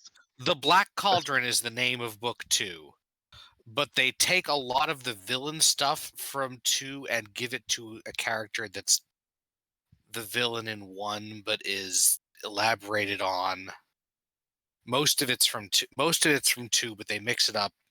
But yeah, so you're mixing up 2 children's books, and it has a lot of stuff in it that, is not great for It's the kind of children's books where they have like actual violence and killing things and magic that makes bad things happen and stuff, and so they end up with a Disney movie with freaking horrific zombies in it. It would have been And like if they'd have profanity. made Oz. Oh yeah, that too. It was the first animated feature they made that got a PG-13 rating. Right. PG. PG-13 didn't actually exist at that moment in It time. PG-13 was introduced in 1984. I have a Like, VHS copy of it that actually says PG-13 on the back of it. I remember my mom being critical of me going to see this film because it was PG-13. And you weren't 13 yet. Right. I was 11. It Or it no, actually I was was 9. it actually was PG. It wasn't PG-13. I think they cut it to avoid a PG-13, but it could have been a PG-13, but it was actually PG, which was the most that they got for that. But they did, but they Okay. All right, the cuts were to avoid PG-13. All right, I stand corrected. Let's move on. Mm. I was going to compliment Galix on his Lloyd Alexander knowledge because that means he is officially our keeper of the tomes on this channel. Haha. Yeah, I read those books. They had one of my teachers in like 7th grade had those just in the free reading time bookshelf, so I ended up reading all of them that year. It's been a while since I've read the omnibus, so I didn't really remember the breakdown. All right, Adam, let's refocus here. okay. I mean, in terms of the computer platforms of the day, did you have a preference? Like, did you prefer working on, say, the Apple II or the PC, Tandy machines, what have you? Everybody hated the Tandy machines, so that's easy.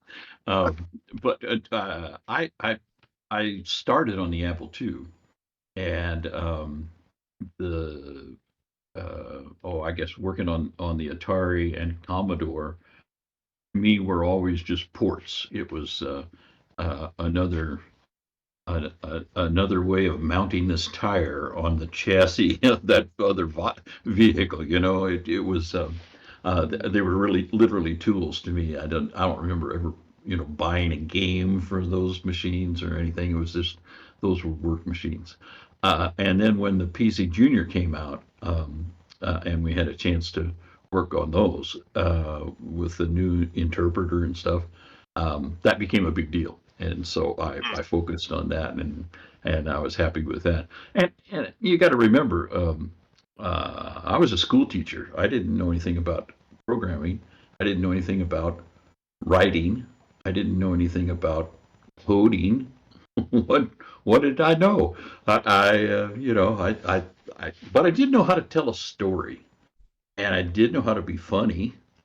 And I understood staging, I think, more than some of the other guys because I had worked as a musical director for musicals and plays and shows and stuff. So, I kind of understood the idea that you put somebody on stage and you want to have them move around, and this guy should be over there, and this should be here, and you need to move from there to there, and all that kind of stuff that comes with a free form adventure like Sierra could create. And so I think I was better at that maybe than some of the other guys. But no, I think part of it was I was also older. I was like 40 years old, and most of the guys were 21. So I was always the oldest man in the room uh, until we started doing press tours. And then I was still the oldest man in the room until we got to the New York Times. And I walked in that office and I looked around and everybody had gray hair and was like, hey, I'm the youngest guy here. Look at this. I think journalism also ages people, but prematurely. It sure does. Yeah. Another profession not for the faint of heart.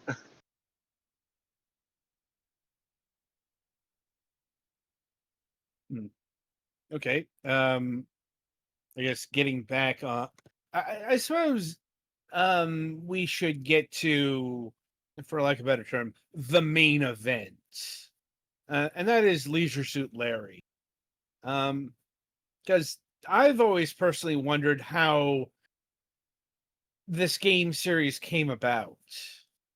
Like, In given it, 1979, Ken Williams got approached by a guy who was investigating whether you could use the Apple II as to run a database management scheme.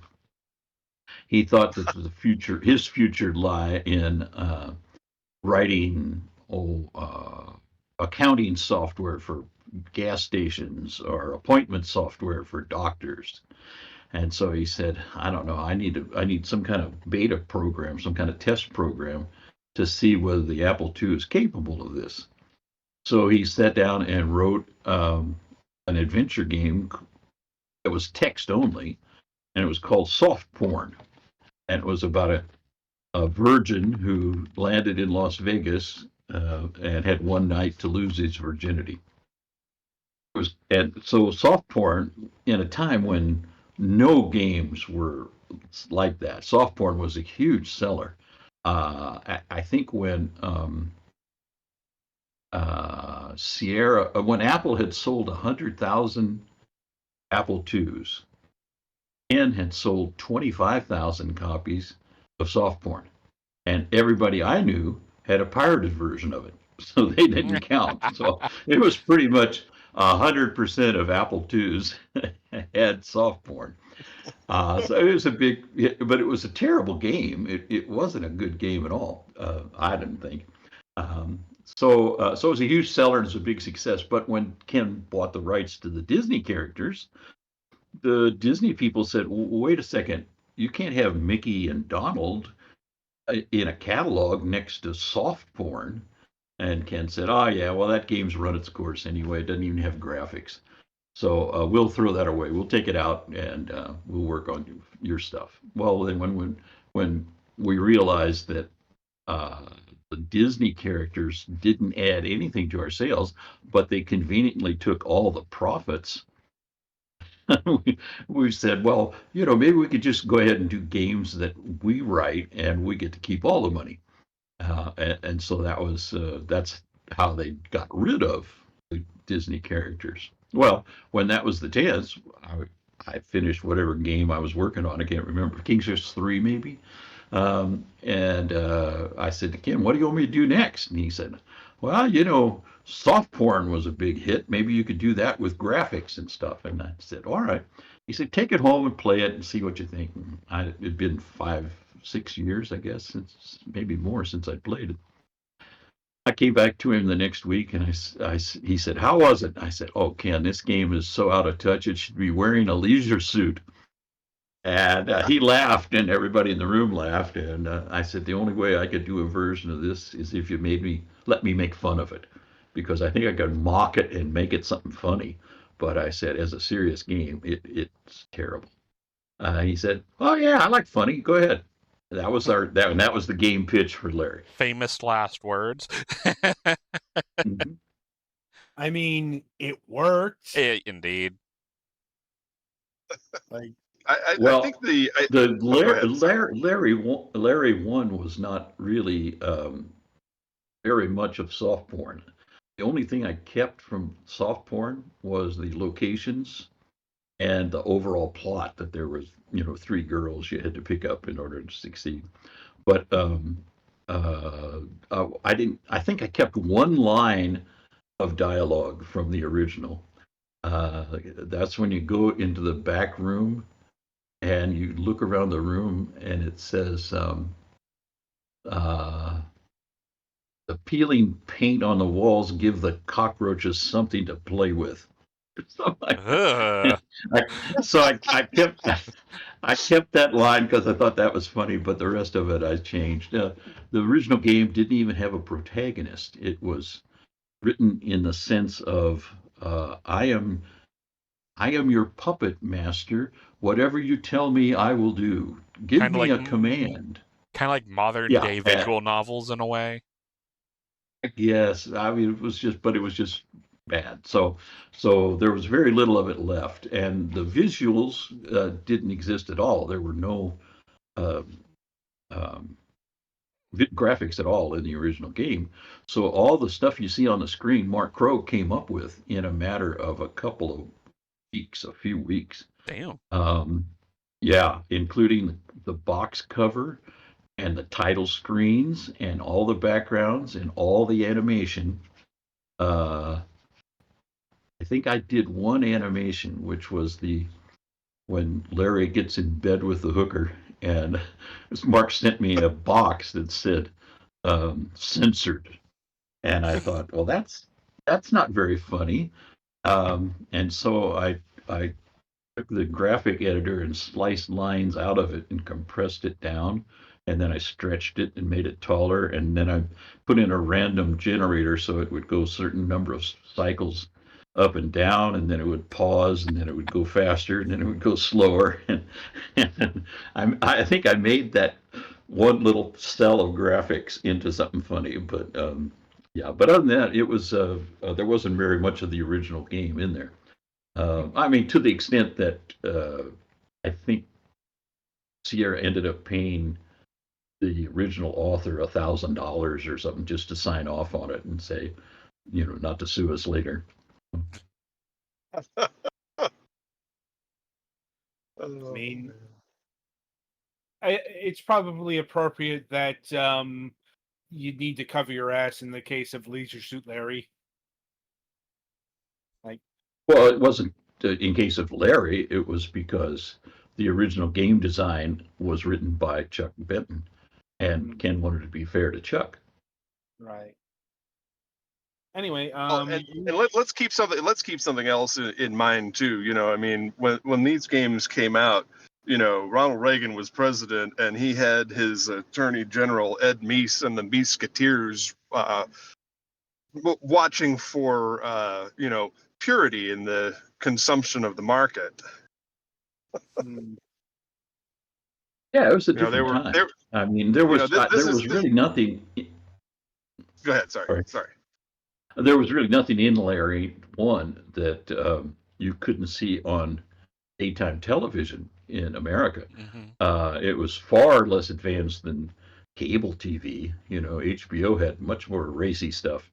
But I thought if I keep it to afternoon broadcast TV, that'll be fine. There were no dirty words, no four-letter words, no real nudity. Well, a little bit maybe. I remember some pixelated GIFs.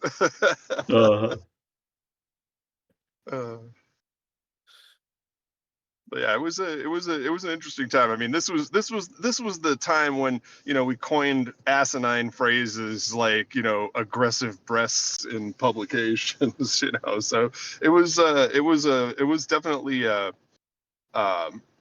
fun release. To kind of lampoon some of that nonsense. Yeah, I had fun laughing at it. I hope other people caught the joke. It was kind of odd. The first time I went to Germany, and I had an interview with somebody in Germany, and they were approaching the whole thing as if it was serious. I think they thought.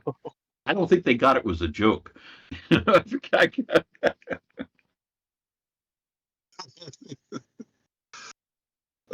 remember the age verification questions being absolutely hilarious. Oh, thank you. That was fun. Yeah. I did AP US history, so it was easy for me to circumvent it.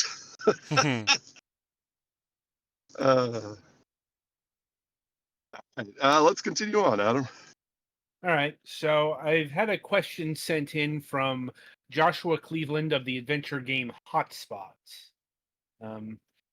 He wants to know that you're a finalist in the Adventure Game Hall of Fame at the next Adventure Fame Fanfare. What does that mean to you? Nothing if I don't win it.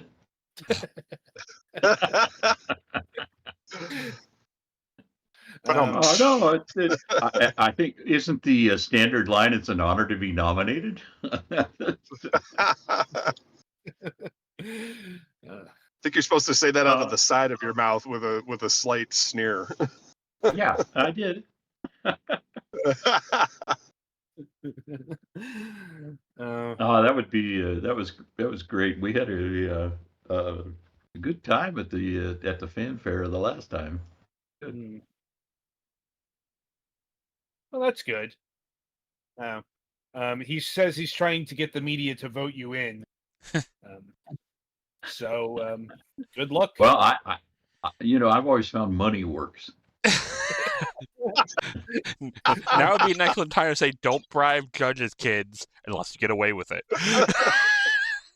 Yeah, it's only illegal if you get caught. And also if the people in power aren't corrupt. Yeah. I'm sorry, you were talking nonsense for a minute there.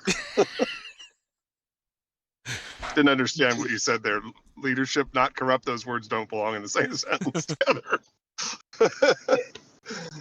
Clearly there was a touch of venomous sarcasm behind it all. Both ways. Anyway, so I suppose, an interview about you, your career, Leisure Suit Larry, we can't let this particular question pass. And that is the whole saga of Leisure Suit Larry 4. Yeah, that's true. What are you talking about? It was an integral part of Leisure Suit Larry 5. I think I was the first person in history to do that. As far as I know, I've never heard of another series of anything, movies or games or books, that skipped one episode. Well, the amazing thing to me is just the amount of effort that has gone on to figure out why there's no Leisure Suit Larry 4. Yeah. It's it's one of the preeminent mysteries of adventure gaming, and the second one I've had to directly address the creators with. Like, Got a question? He's not going to tell you, Adam. He's taken that secret to the grave. Well, the inference here is it's a joke. Like, oh, okay. That was a joke. Though I'm saying, there have been explanations as to why Leisure Suit Larry 4 doesn't exist. All, a lot of stuff to do with the Imagine Network. Like, apparently it was going to be a title for that, among others. Like, well, do you want to know the truth? All you have to do is ask me. Sure, why not? Like, why does Leisure Suit Larry 4 not exist? Because I assumed that the third game would be the last one. I had never heard of any movie or book series or things that had more than three episodes. And so when I got Larry 3, I figured I'd ended up in a big way and tie a big bow on it and set it aside. That was done. I'd go on and do something else. And in fact, I did go on to work on the Imagination Network. We thought that the state of the art was ready for a massive multiplayer online game, and we were only 10 years too early. I think that was in 1989 that I started on it. And when did Ultima Online come out? 99? So 97. Yeah. 97. Okay, yeah. So we were almost 10 years too early. And we didn't realize that until we got into it. And once we got into it and realized, oh my God, this is never going to happen. I said, well, I should do something else. And the sales staff came to me and said, wait, aren't you bringing out another Larry game? And I said, no, that's all done. And they said, oh man, everybody is looking for another game. And I said, well, okay. So I talked with Ken and he said, yep, let's do another Larry. I go, okay. So I went home and I started and I couldn't figure out how to get started because I had wrapped him up and put a big bow on him. He was married, he was happy, he had a job, he had a house, he was stable. I mean, it was, like he was living the dream. And how do I start a game like that? So I racked my brain for a couple weeks or more, and I ended up going into the office one day and ran into a woman from accounting and said hello. And she said, "What are you working on now, Larry 4?" And like a smart ass, I answered, "Oh no, Larry 5. Of course I'm working on Larry." Hey, wait a minute! I got an idea. And suddenly I had my way out of my writer's block. It was I would skip 4 and then all throughout 5 refer to things that happened in 4 that never actually happened. I could just stick something in no matter what it was because there would never be a 4. So that's the actual story. It's an elegant solution, all things considered. Thank you. And of course, jokes abound about looking for Larry 4 in Larry 5. Sure. Oh yeah. Yeah. I mean, it's not the only Sierra game that made that joke. Like, I remember coming up in King's Quest 4. Or no, Space Quest 4, sorry. And like other Leisure Suit Larry games, some of which are post-Sierra, also made reference to Leisure Suit Larry 4. Like, I remember it being mentioned in Magna Cum Laude. Louder. And that's a horrible game. I'm just gonna go right out and say it right now. I don't think you're going to offend anyone by saying that.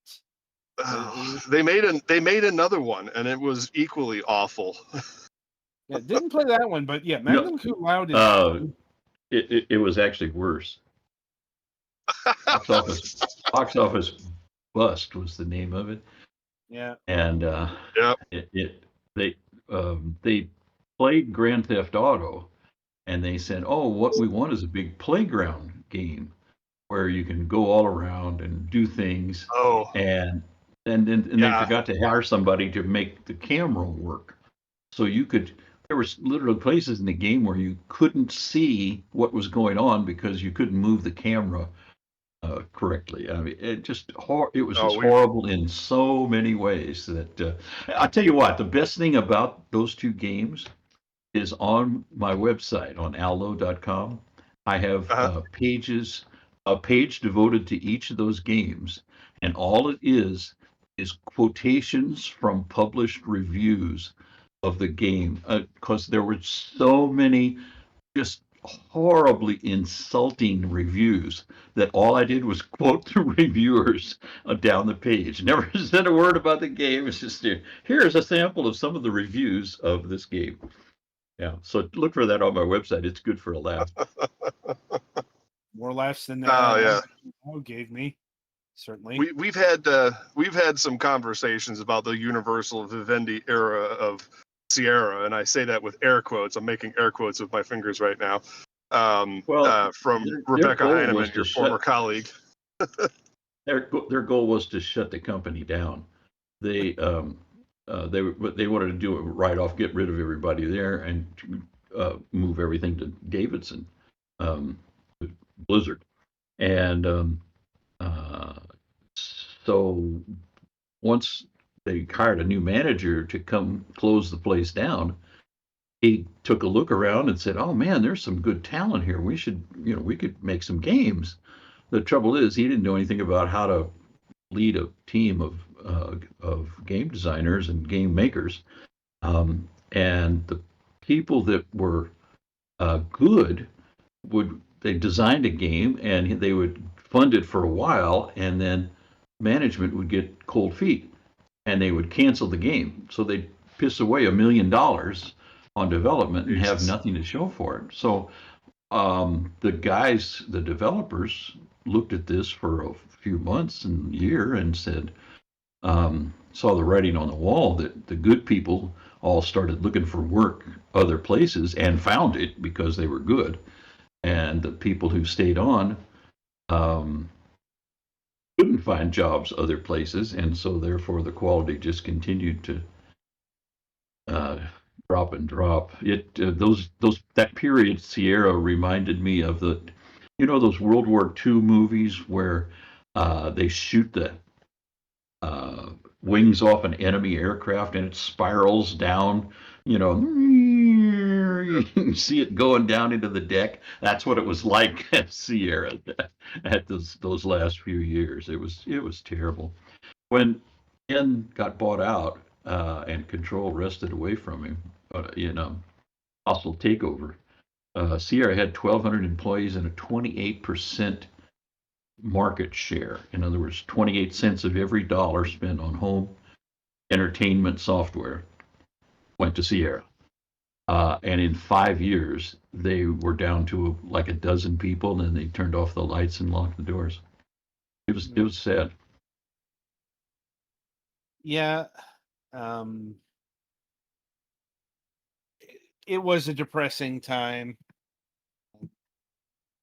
I really don't have anything else to add to that. It's just a depressing era for Sierra. Like, and then they ended up as part of Activision. Well, it's not anything. There's nothing left but the logo and the label. Oh There's yeah. none of the Oh, yeah. people are still around. None of the things that made it the company that it was remained. No, that's what I'm saying. Like the legacy got merged into Activision. I guess now that's owned by Microsoft. Yeah, I think the Larry IP is owned by EA. Somebody told me now. I know that it was owned by Codemasters for a number of years in Europe. Last I checked, it's owned by an outfit called Assemble Entertainment. Gotten press releases about their Larry games. Yeah, but do they own the IP or are they licensing it? I don't know offhand. I don't that know either, but I know they didn't call me. That's what I know. At this point, it would feel like effort, and since they're not putting it in, I don't know if we should. Yeah. Well, guys, it's been a pleasure talking with you. This has been fun. Looking Absolutely. at a quick look on Steam. Yeah, apparently Assemble Entertainment owns Larry now. Okay. So, well, there it is. Yeah. I suppose, before you depart, I should ask the team here if they have any final questions for you. I think I'm I'm just happy to personally be good. here, man. Yeah. I'm satisfied, and it was a pleasure to hear a veteran talk about their career. Yeah, like I said, I'm just happy to be here. It was a short one. 16 years is not that long, although at the time it was pretty long. But nowadays, that's not much. Short, but But significant. I like to think I left a mark. I'd say so. I mean, we're still talking about you today. I mean, that is like, that's like the Egyptian dream right there. It's like they say that even after you've fallen out of the limelight, if people still talk about you, you live on forever. Yeah. Isn't that the theory? Yeah. All right. Al, it's good been an enough for absolute me. pleasure. Yeah, Al, it's been an absolute pleasure. I hope that you're able to continue to commentate and provide comedy for many years to come, but otherwise are enjoying retirement. Well, thank you. It's been a pleasure. See you Absolutely. again. All right, ladies and gentlemen, that was the absolute legend Al Lowe, and we thank him for being here. So now we're gonna jumble up the order and do our regular news segments. Adam, why don't you start us off? All right. So in terms of the personal news, Bathroom Saga is still going on, much longer than intended, due to various factors. Latest of which is, I don't know where the handyman went. He was supposed to show up today. He didn't. Attempts to call him were fruitless. Oh, boy. Couldn't get in touch with his assistant. So we're looking to bring in a replacement tomorrow to finish the job. Because, walls need paneling, shelves need building. Mm-hmm. So and everything is ready. It's just they need to be put in. Like everything's been measured. So I would like this to be done. That's my news for the week. Well, I guess I'm next here. Well, Let's have it. it's normal here. Nothing really much going on but the job, and I guess the only additional thing is that I'm going to be seeing a certain superhero movie on Friday on my day off. Not at the place I used to work at, but at a different theater. And it'll be my first IMAX 3D experience, so that should be fun. It'll be on Friday for me. So, yeah. Other than that, not much going on. Petty, what's going on in your world? If I ever say I want to be a plumber, just know it's a cry for help. Send everything. Everything's gone pear-shaped. Oh, dear. Last weekend, last week we were going to have a pool party for the 4th of July. We went to go fill the pool back up because we got the cover off. The upstairs of our garage, we have like 2 spigots for hoses. The upstairs one that's near the power box for some ungodly reason was leaking near the power box. Oh, dear. Yeah. So I had to play handyman and clamp that motherfucker. Oh, boy. I think the thing that I hated the most about it is when I told my sister to turn the water back on and I was heading back downstairs, some asshole blew up an M80. I thought the pipe burst. Oh, boy. I nearly Oh my God. shit myself right there. Oh, boy. Luckily it was fine, but I about killed my neighbors. And I think it'd be one of the more justified killings. But yeah, it seems to be fine. It's not leaking a drop. So technically those pipe clamps are supposed to be temporary, but fuck it. Honestly, if we would be getting a handyman in to fix it, we probably would have just told him to cap it anyway, because we don't need a hose in the upstairs of the garage anyway. So it's one of those, the option is still there if we need it, but it's never probably going to be used. But yeah, the pool party was fun. And yeah, for overall until today, things are relatively quiet. Last night we had a pretty decent thunderstorm, so my sister went to go check on the pool.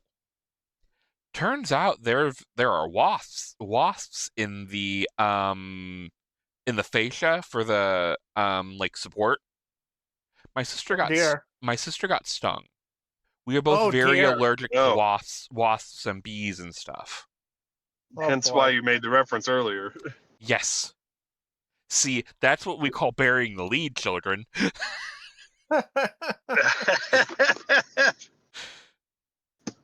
But yeah, so it's not bad enough. We need to take her to the hospital. We got her some Benadryl. And just kind of keeping an eye on her. But yeah, tomorrow I get the fun job of getting some wasp hornet killer in there, making sure anything that would be alive is no longer alive, and then we have some aluminum tape we're gonna seal around it. So hopefully nothing can get back in there. So that's gonna be fun.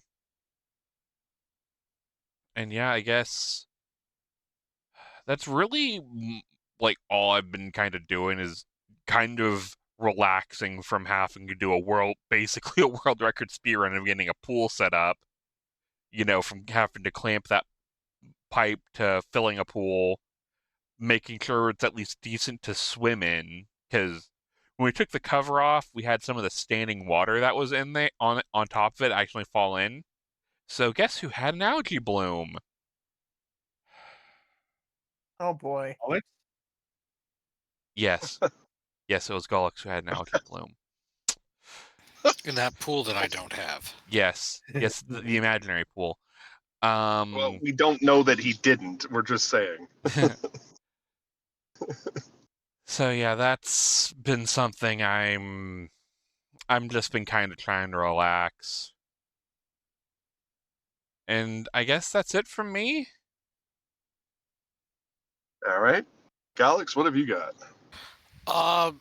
Very little aside from generally the weather's been kind of a pain. It's gone from hot and humid to rainy to kind of cool and humid to, I don't know. It was really nice for like the end of last week, but then it's just been humid and kind of miserable, and I can't promise on weather, and the rain has been really unreliable, even if it's been predicted. So I've been annoyed by making the wrong decision repeatedly on whether to bring my raincoat, which has a fairly low opportunity cost. Wearing my boots has a bit of a higher one because they're a lot less comfortable to drive and walk in.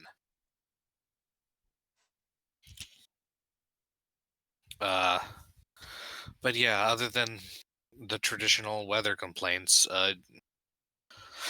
it's been a pretty uneventful week so far.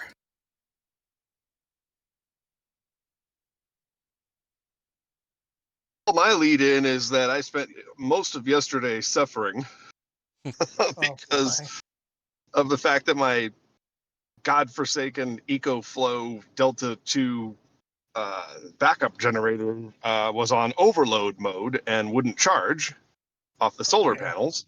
Oh, God. Yeah. So I had to jerry rig it because I have 3 charge controllers and I had to let it quote unquote cool down and reset for 2 hours because, oh my God, do not look up EcoFlow anything on Reddit because Oh, boy. it's just page after page after page of them throwing the company and their technical support under the bus.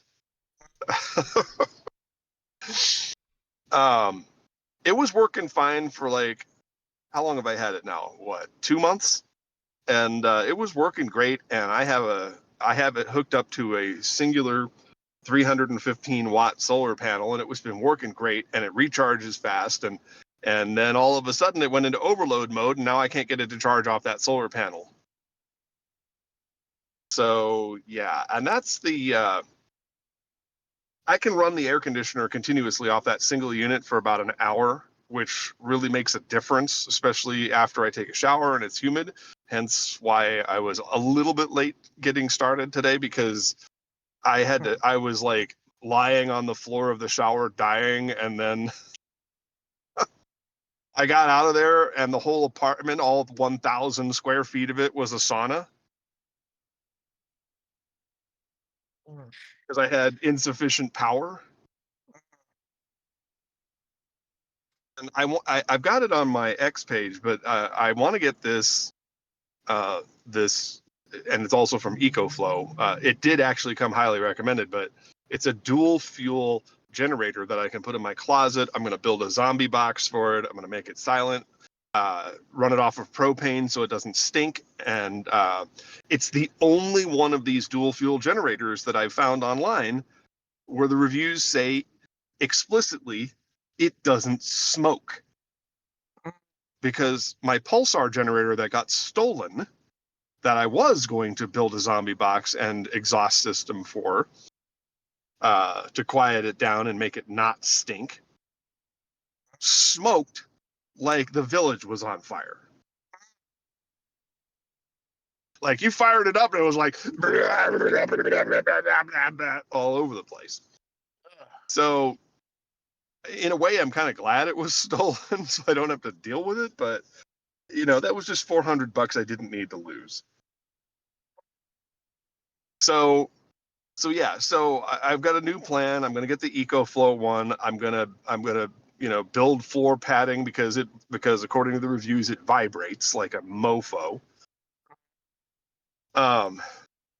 You'll notice that I'm actually being somewhat subdued on the swearing today.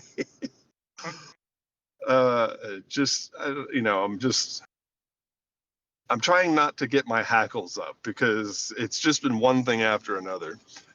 And it's like, well, Mac, why don't you just pay off the damn electric bill and be done with it? Get back on the grid and be a drone like the rest of us. And it's like, no, I'm committed. God damn it. See, my thing isn't that. I'm fine with you solar studying. It's just it's usually better to do that on territory that you actually own and not an apartment that you're renting. Well, it's all about how you build it into the furniture. My short-term goal is that I really need to just expand the battery array that's in the Harbor Freight Thunderbolt Magnum batteries that I have. I have 5 of them. I need 10 to really be more comfortable, and that will solve a lot of my problems. Instead of just throwing money at generators and stuff like that are like, if you look at the dollar per kilowatt of energy, it's not as good of a deal as building your own battery array and with a charge controller. So I had to spend a week like soul searching and reevaluating my strategy and so on and so forth. And but yeah, just not being able to have that hour a day of running the AC because I have a 10,000 BTU portable air conditioner has just been miserable. So that was the beginning of my news. The second part of my news is I have 2 things in development. Number one is that once I'm able to recharge my battery backups, because now I was able to fix the EcoFlow generator and it's at 68% right now, which is a pretty decent amount of time. I'm going to fire up the i7 computer, which I do need a graphics card for, but that's, in the immortal words of Sheriff Buford T. Justice, one shit at a time. I'm going to get the i7 back up and running, and as I mentioned last week, I'm going to be re-uploading the entire Starship Moonhawk comic and then continuing it through the epilogue to honor the legacy of my former friend and also the one, my friend Tanabata Usagi, who passed away tragically in 2021. I want to do all the animation stuff, but I feel like the only way that I'm going to get attention to that is if I bring back the thing that brought us all together in the first place. For which this very show is named. Not just my publishing company, but also the series Starship Moonhawk. And it's been neglected and withering on the vine for a long time. I can almost imagine what Adam is thinking right now. He's probably reflecting back to the John Joseko era when all this got started. and thinking, oh boy, here we go again.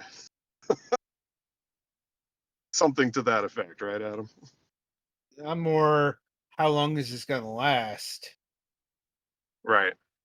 No, I really do want to do it. I think I've gone through the cycle of I've gone through the 5 stages of grief. You know, I've gone through I've gone through a number of other psychological cycles on this whole thing, and I came to the conclusion that that was the thing that got the most attention and took the least amount of time to produce on a regular basis. You know, we did have that little viral, semi-viral clip where I got over 3,500 views on the last animation release, and then everything I've put out since then has been crickets. So I don't know. The algorithm smiled on me for a minute, but like I said, without the foundational website, what's the point?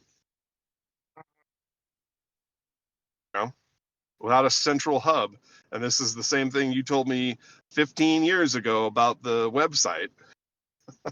Remember when we had that for the show? Once upon a time, yes. Mm-hmm.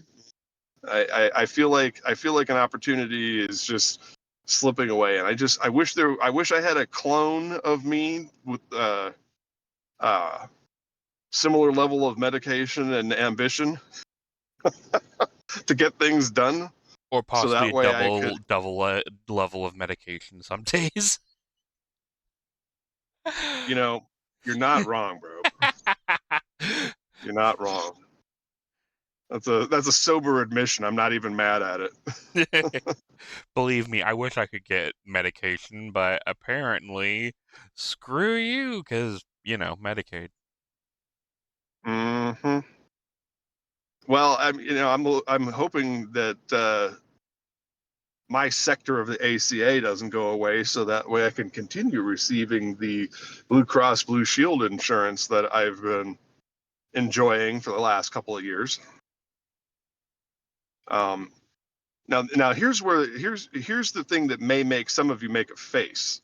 And now I'm segueing into the second important thing that I'm working on. I know Galix will not be super thrilled about this because it involves AI, but I'm working with ChatGPT to develop a VTuber AI chatbot for my channel, specifically to take control of the Dragon Girl character Ember, so that she has a unique personality and talks with chat while I'm engrossed in playing games, and also reacts to me and so on and so forth. ChatGPT insists and gave me a detailed list of how to do this using my very specific instructions and proprietary prompts. And I also insisted in asking it if it could do this ethically without stealing any code from someone like, say, Vidal, who made Neurosama, but still be inspired by it. And it said, good on you for asking that question. And the good news is it will be all original code, nothing stolen from any other artist. It explicitly promised me that it would not do that. I just don't know how to react to you, like, treating stuff that a predictive text algorithm says as if it has meaning and isn't just the most likely next words to be put together by the English language. Oh no, like I said, I don't trust anything as far as I can throw it, but I'm just telling you that that's what I asked it to do. It So doesn't that even way, remember that it's made that promise like 2 seconds later. I understand that. It's not about me having a chat with ChatGPT as if it's my buddy.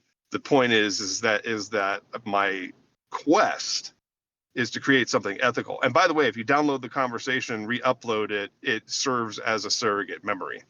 I just failed to do that.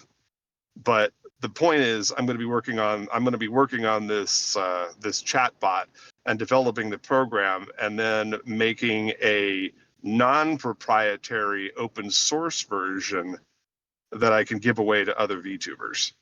So it's an experiment, but it will require me to actually sit in front of a desktop computer for longer periods of time than I am currently able with my power situations. So don't expect updates on that too quickly. It's just something I'm trying to do. And I think that's it for my news. So let's move on to our next segment. I believe we have a video to critique. Yes, give me a moment. We do. So, in honor of today's guest, I have decided to go back to the archives of the Computer Chronicle.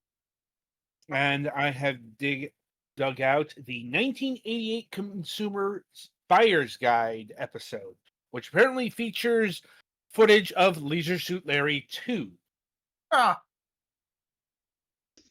Oh my God. It's all connected this week.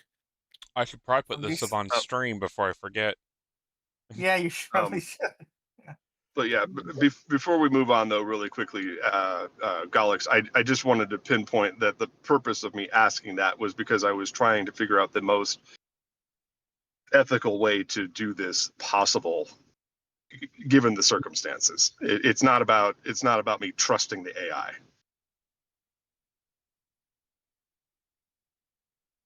Alrighty, we do have this ready to go. All right. Let me know if it's too loud. I didn't have a chance to adjust the volume. From December 1st, 1988. Mm-hmm.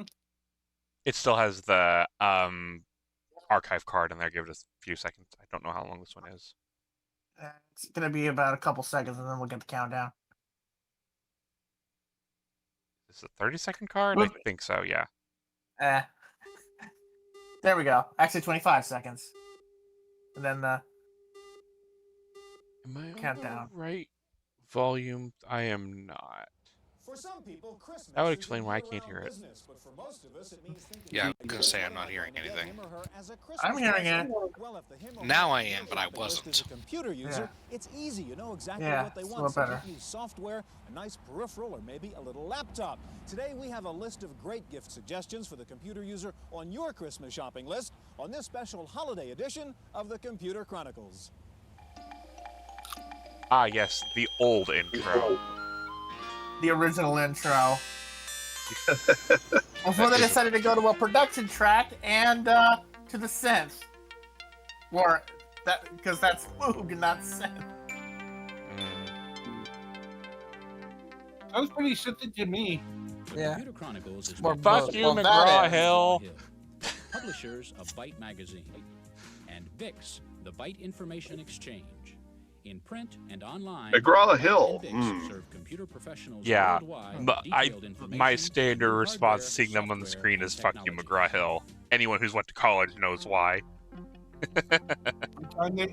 Every time they sponsor an episode. I'm Stuart Chaffee, and this is Santa Claus. I know you. Aren't they one of the Texas publishers that is telling people that Native Americans volunteered to leave their land to make room for white settlers? Oh, there's a lot of fucked up things. 286 SLT laptop. We just throwing that out there. Beautiful VGA screen. Very small, 14 pounds, can fit in your lap on an airplane, even in coach.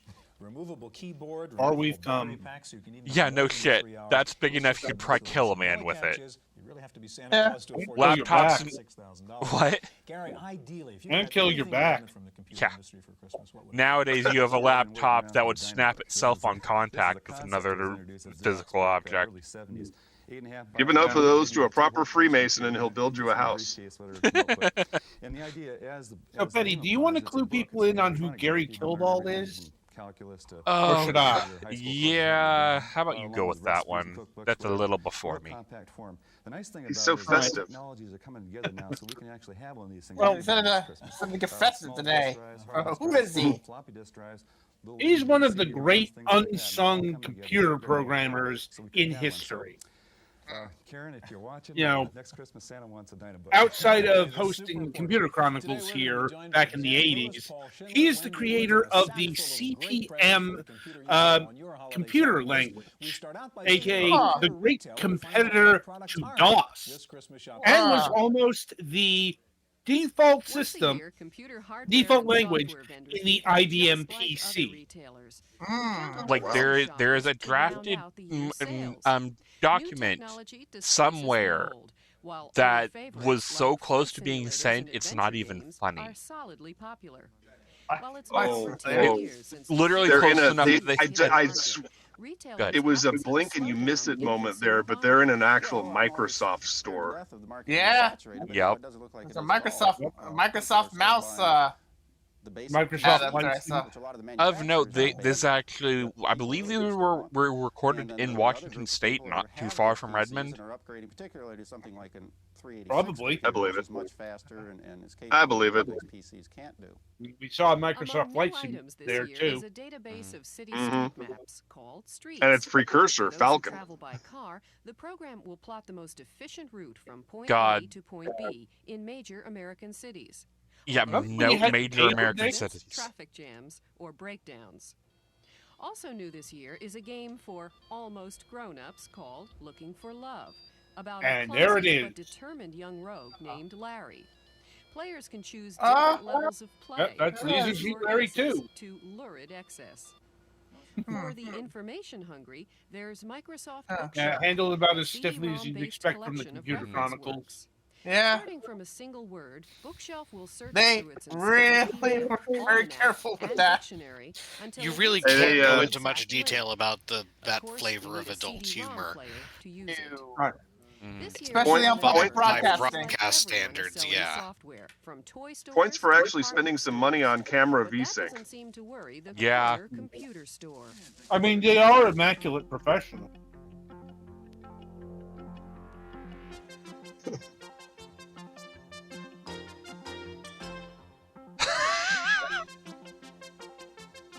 Jesus. Joining us in the studio They're sitting now around like the is McLaughlin group over here. Well, it's also deep in the wood panel era. Right, You the could president's smell recovery. that office. Yeah. Right to the president's recovery. Frank the Beetlebomb. Gary, we've got all sorts of good Christmases. Suggestions on the table, and Santa's going to start out. Go ahead. Well, ho, ho, ho. Richard Dalton, Keep Track Corporation, as usual. Schindler, their computer software reviewer. Skiers, No Squint, one of the hot laptop utilities, turns your little line into a square so you can see your cursor, and it only takes up 1,000 bytes of memory, which in a laptop is a critical circumstance. Now, you've got a desk full of floppies, I've got a desk full of floppies. It's weird to think back then that you had to, like, purchase a physical disc to get things like that. Nowadays would just be like a really small downloadable app. It's built into your operating system now. It's a floppy box. Yeah. Goodness. Glued this together in my PC Week, he and several others have written Ventura Publishing. It's a mere $40 in bookstores everywhere. And Mere. paying $40 is you got a floppy inside of it with a bunch of formats that you can use to become. I didn't have lucite plastic box money. I had duct tape a bunch of floppy diskette shipping boxes together. Groupware, the hot buzzword of 1988. I think we had enough. We had income enough to get regular ass floppy disk holders. Not sure what you call them, but you know what I mean. And of course, We had a carousel one. Version 4.5 with his disk Norton Utilities, or as we used to call it, Norton System Blow Up. Basically, Norton is still the bane of my fucking existence. Repairs your operating system right into the trash. But a truly remarkable breakthrough from Quad. Especially if it was operating Windows ME. Oh dear God. Instead of having to open up the case, definitely. line of Yeah, definitely partying like it was 1999 back then. And if you're in an office, you just move it from PC to PC. Whoever needs the That's fax card, they get the fax card. I think it's fuck. fantastic fax innovation, card. clever idea. Yes. And it works just as well. It receives faxes just as well as the regular fax cord, which may or may not be something proper to say. Okay, Gary, what do you have for us? Come on, okay. It put it in your computer. You didn't have it printed.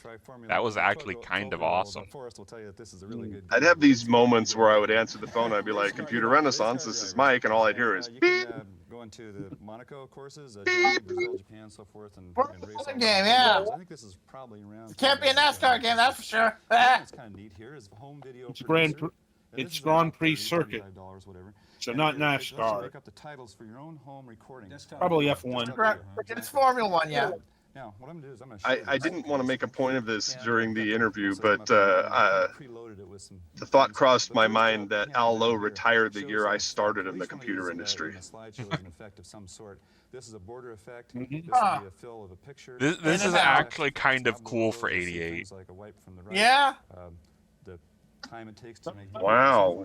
And all of it Ooh, is on Windows this, so you can take a look at 2.0. this. This is gonna be We a are title looking for at the cutting edge. Christie did. Cutting edge Christie for did the show. 1988. but The cutting edge nonetheless. In the software. Yes. Now all we need to do is uncable this off to our.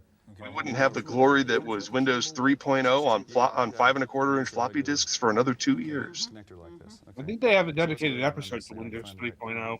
Yes, I believe we've actually shown that one. I actually possessed a copy of that at one point. $30 once, you've got this, and That's right. they're out of business. Well, the resolution may not be quite as good as All right, what's the this, Gary? commercial. Okay, now this is going to be the preface of our little movie here. So here's the wipe from the right for the first panel. That is actually a very Wipe from fancy the scroll left, for and the text 1988. come out. Pokemon Godzilla. Okay, Hot diggity. now here's the great peripheral for your home video. Oh, Well, I mean, Lord. Oh, cube! having- Playback, Oh my God. TV set. That still probably weighs about I'm- 20 pounds. Yeah. You I'm could having easily trouble end a s- man's I'm- life with that. I'm having trouble seeing it on my tiny phone screen here, but I mean, that is a Unisys computer, right? Yes. Yes. So, yeah.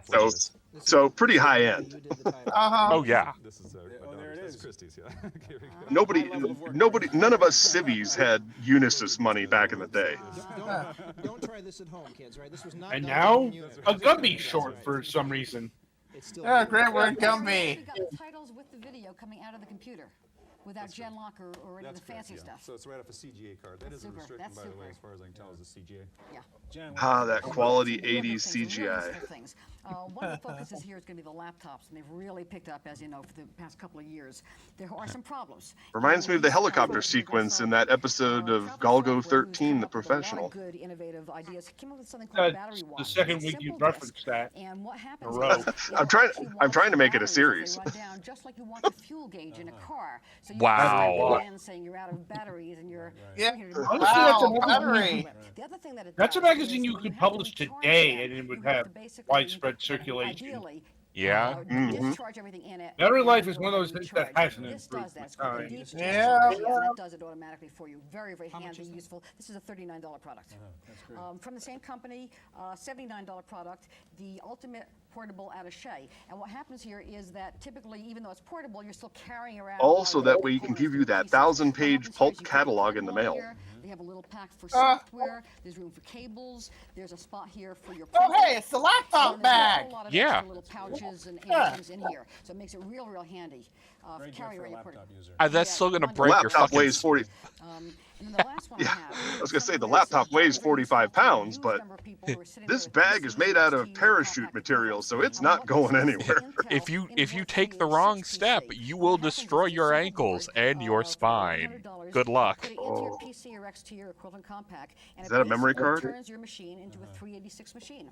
So Yeah. $1,000 for the bargain. $1,000 and you got a 386, exactly. Yeah, it's a 380. It basically is a 386 upgrade First card. of all, this is a nice inexpensive thing. A little software program. It's mail order. Nobody's ever heard of it, called Do Color. Problem is right now, all the hot software comes requiring CGA. A lot of people. Yeah, I sit finally on bothered to read the monitors, subtitles. card or something, they can't use it. This little software fakes Hercules the card. game where the program you have. Oh my it God. CGA and lets you run the programming. It's from a company called Wilkinson Software, Westminster, California. $30 called Do Color. This is a lovely little item. If you have a crowded desk and a big AT keyboard. Oh my god. My hands hurt looking at that. What Ow. monstrosity is this? And It's a portable keyboard. It's a space-saving keyboard. It's $150. Goodness gracious. It might be ergonomic. If I you mean, don't have but- human hands. Software, $245, which lets you do very powerful. $245. I definitely won't be reaching those upper keys from the home position. We have jingle bells loaded in here right now.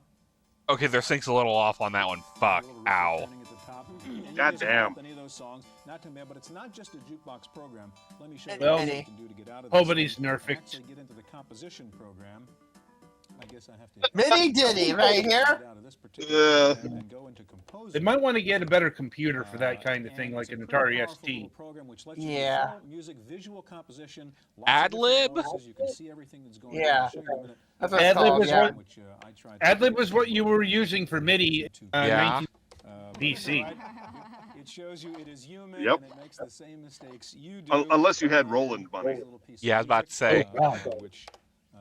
Even then, I think this might be a bit early for Roland. 88. Oh no, Roland sound systems were definitely around. Yeah. All the notes you play, you put them in there, all the different voices and so on. Very nice. Lets you do music on a PC for $245. One little last thing, very cheap, $395 if you're a CompuServe user and you get lost on CompuServe and you'd like to know where everything is, the final map of CompuServe, exactly where all Well, CompuServe was a major funder of Computer Yes. Chronicles, so it We makes sense. joked that on the other show when it comes up that they were doing an internet-based one, and there was the running joke that if they mentioned AOL, then the CompuServe ninjas were going to come and gut them. Roland Corporation was founded on April 18th, 1972.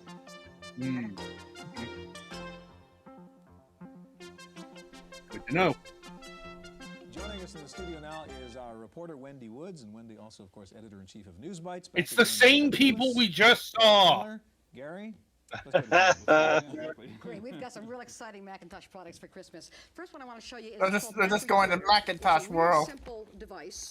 Makes I mean, sense. to be fair, they probably had to do a jump cut to change those computers, because holy fuck, that was an ordeal. It's got a space for a mic or Yeah. space for a line. You can go directly from your stereo, let's say. It's a week apart. You record whatever you want. You then bring it into I'm the just computer, saying, in continuity, it's like, these are the same people we just saw. Just adding one more person to the table. I've done a lot of things just recording off of TV, let's say. They are added. They added a certain person. In the meantime, we got here And gets into the Macintosh. It's a lot audio of recorder. This Mac recorder. It's from Farallon Software. How much do you know? And it's $199.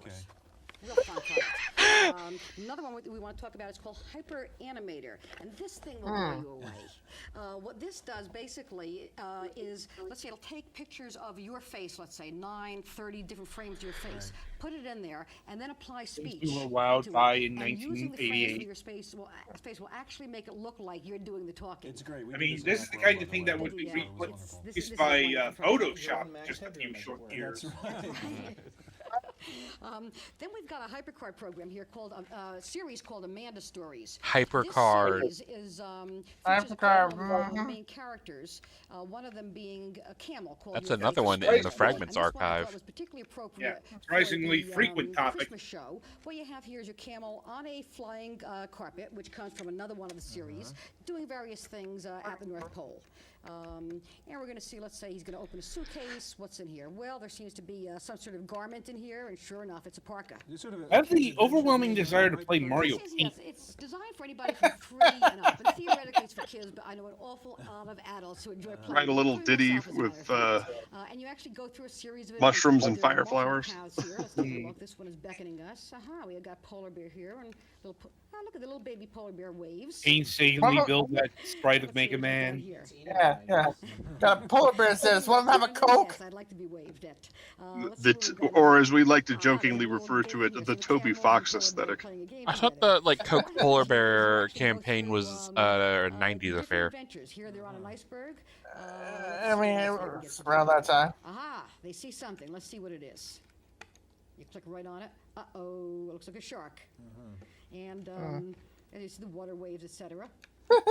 telling you, some of these illustrations were the inspiration for Azrael Dreamer. Probably. Yeah, Amanda Story I will is say a the software was series. oddly predictive of what would come in the Runs 90s. under hypercard. That It wave has of a variety multimedia of different paths. applications. Anybody can use it, as you can see. Has a variety of different paths. You can actually, we went along one Oh path yeah, from for those of you who have still not played Undertail Undertale, Spots. You actually see spoiler the alert. camels go in different directions. Creative adventure game. Yeah, It's all Should've about looked that Delta up Rune real these quick. days. exactly. Delta I Rune, know. yeah. What are your favorite picks? Well, actually, these are. I have 3 gifts. Yeah, but the meta on Price TikTok ranges. right The now first is everybody's is for playing Macintosh users Undertale and or doing Mac genocide users. routes. This is a great desk accessory and the kind Genocide of thing that I speedruns was hoping I could specifically. find when I first got my computer in 1983. Wow, So I have a Gopher. lot of text files that I have to search through. Gopher Jesus. is a desk accessory for the Macintosh, Yeah. which will search through. How high were they any when they kind made of that processing illustration? file, whether it's formatted or just Um, ASCII. And the it will sky as is high as too that low. Gopher. say within 2 or 3 lines, these 2 words. Find these 2 Listen, words. everybody in the A lot computer of industry cut and back then paste was from on drugs. what it finds. I mean, this lady is Any of the clearly on copying that you can cocaine do with how online, fast etc. she's So the bit is talking. when you can't find something. When you can't find something, Somewhere this there will on go the hard through disk. either the whole Well, disk I mean, or crack series was of introduced in files, 1985, whatever so. you can specify. I used this, by the way. And it No, has they were been still saved doing me the on a number of snow. occasions. Me too. They were still doing the snow there. It There was only one snowing kind of snow. all year You know, round. Yeah, there's only one You're kind right. of snow that falls in Central California. This is the medium price Yeah, for the yeah. Macintosh user called the Macintosh The only Live, snowfall in which is, LA. definitely, I keep it Oh Or in on San God, that is Francisco, as the case that is may be. potentially the most Macintosh Prime. insufferable book ever made. Oh The my God. Macintosh Bible. which you'd have to search Oh, through boy. manuals ad infinitum. to That went find. on for like This 20 is years. $28, published by Goldstein and Blair. It's now in its Only second 28? edition. Feels like it should be more expensive than that. The ultimate. You can either get it from them. They're That was in Berkeley, or 1988 you money. can It's get like it in $1,000 today. other local bookstores. Well, Yeah, there you you go. think they'd Finally, if you're on a upcharge that to budget, 50, which given we're not on a Macintosh budget. users? Uh-huh. This is the chocolate. I mean, it's bite. Apple. It's, 2 They've 3.5 always inch, overpaid for their diskettes, products. which are made of 100% milk chocolate, and it's easy to install. Just Chocolate? Just open your mouth, Jesus Christ. $13.95. Chocolate No discs. From the warehouse. Chocolate discs. I would not suggest looking for those nowadays. That will not end well for your digestive tract. Ew. Chocolate, This chocolate floppy discs. Which I am telling you is now I know you. This reminds me of that convention where Kate Mulgrew was making fun of everybody's impressions of her by saying that everybody inhaled helium. And she really likes it. So very humorous instructions, which we haven't got the time to go through here. I've been playing it all week, trying to get good enough at it to actually show you how things work on it. It's Was that Crystal Quest? Very curious. It is Crystal Quest. What are you doing? It is. The sound effects are wildly inappropriate in this game. Power crystals. Yes. And, Oh, in dear. fact, if you can catch up with that diamond there, It's probably why they're not they're not airing it on the air. Shooting things, eating things, and then Yeah, because it orgasms when if they manage to get the damn ball into that hole, it would have definitely provided a sound. The producers probably said no on that because some of those deaths look intentional.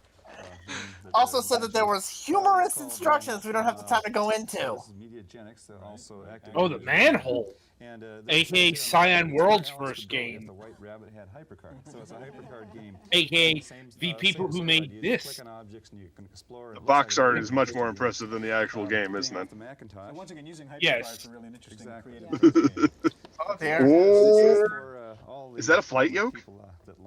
like you. Yep. Kids and Holy shit. Tell the truth. Might be time for some They're- Microsoft Flight Simulator. Flight simulation. They're really working that MIDI game port. Stick or the keyboard, and it gives you throttle control. Control. Oh, Lord. Jesus. Shoot 'em up buttons and so forth. Yeah, I and kinda this is want called the this. Max. So a nice little accessory for the flight Look, simulator. Microsoft Flight Simulator. Okay. Look, still back in okay. '88, stuff was built to last, so I'm pretty sure it would work better than anything that they're putting out today. Ultralight, a gorgeous little machine. It's about you want to do. I'm looking at you, Saytech. Another show or something like that. About 8.5 by 11, very small computer. No disk drive, but it comes with 2 megabytes you can get in here of a static RAM. So you can load everything in here. Basically a Chromebook. And of course, it reduces your battery drain and so on. Rechargeable battery. Very nice little machine. 4-pound laptop. It does everything. 4 pound. Games and toys. This is Right. It's extremely lightweight for 1988. Yes. A very clever little computer and speech synthesizer in here. And I'll give Chief credit for making that comb over look almost good. It varies depending on the two players. So we just turn this little thing on. Oh my. That's actually kind of quaint. Yeah. Quick, Petty, where's the Beyblades? On it. Anyhow, you go on and you this guy's the pitcher and this guy's the batter. You can bunt, you can steal, you can squeeze. Talking baseball there. Listen to these guys talking like they actually know sports.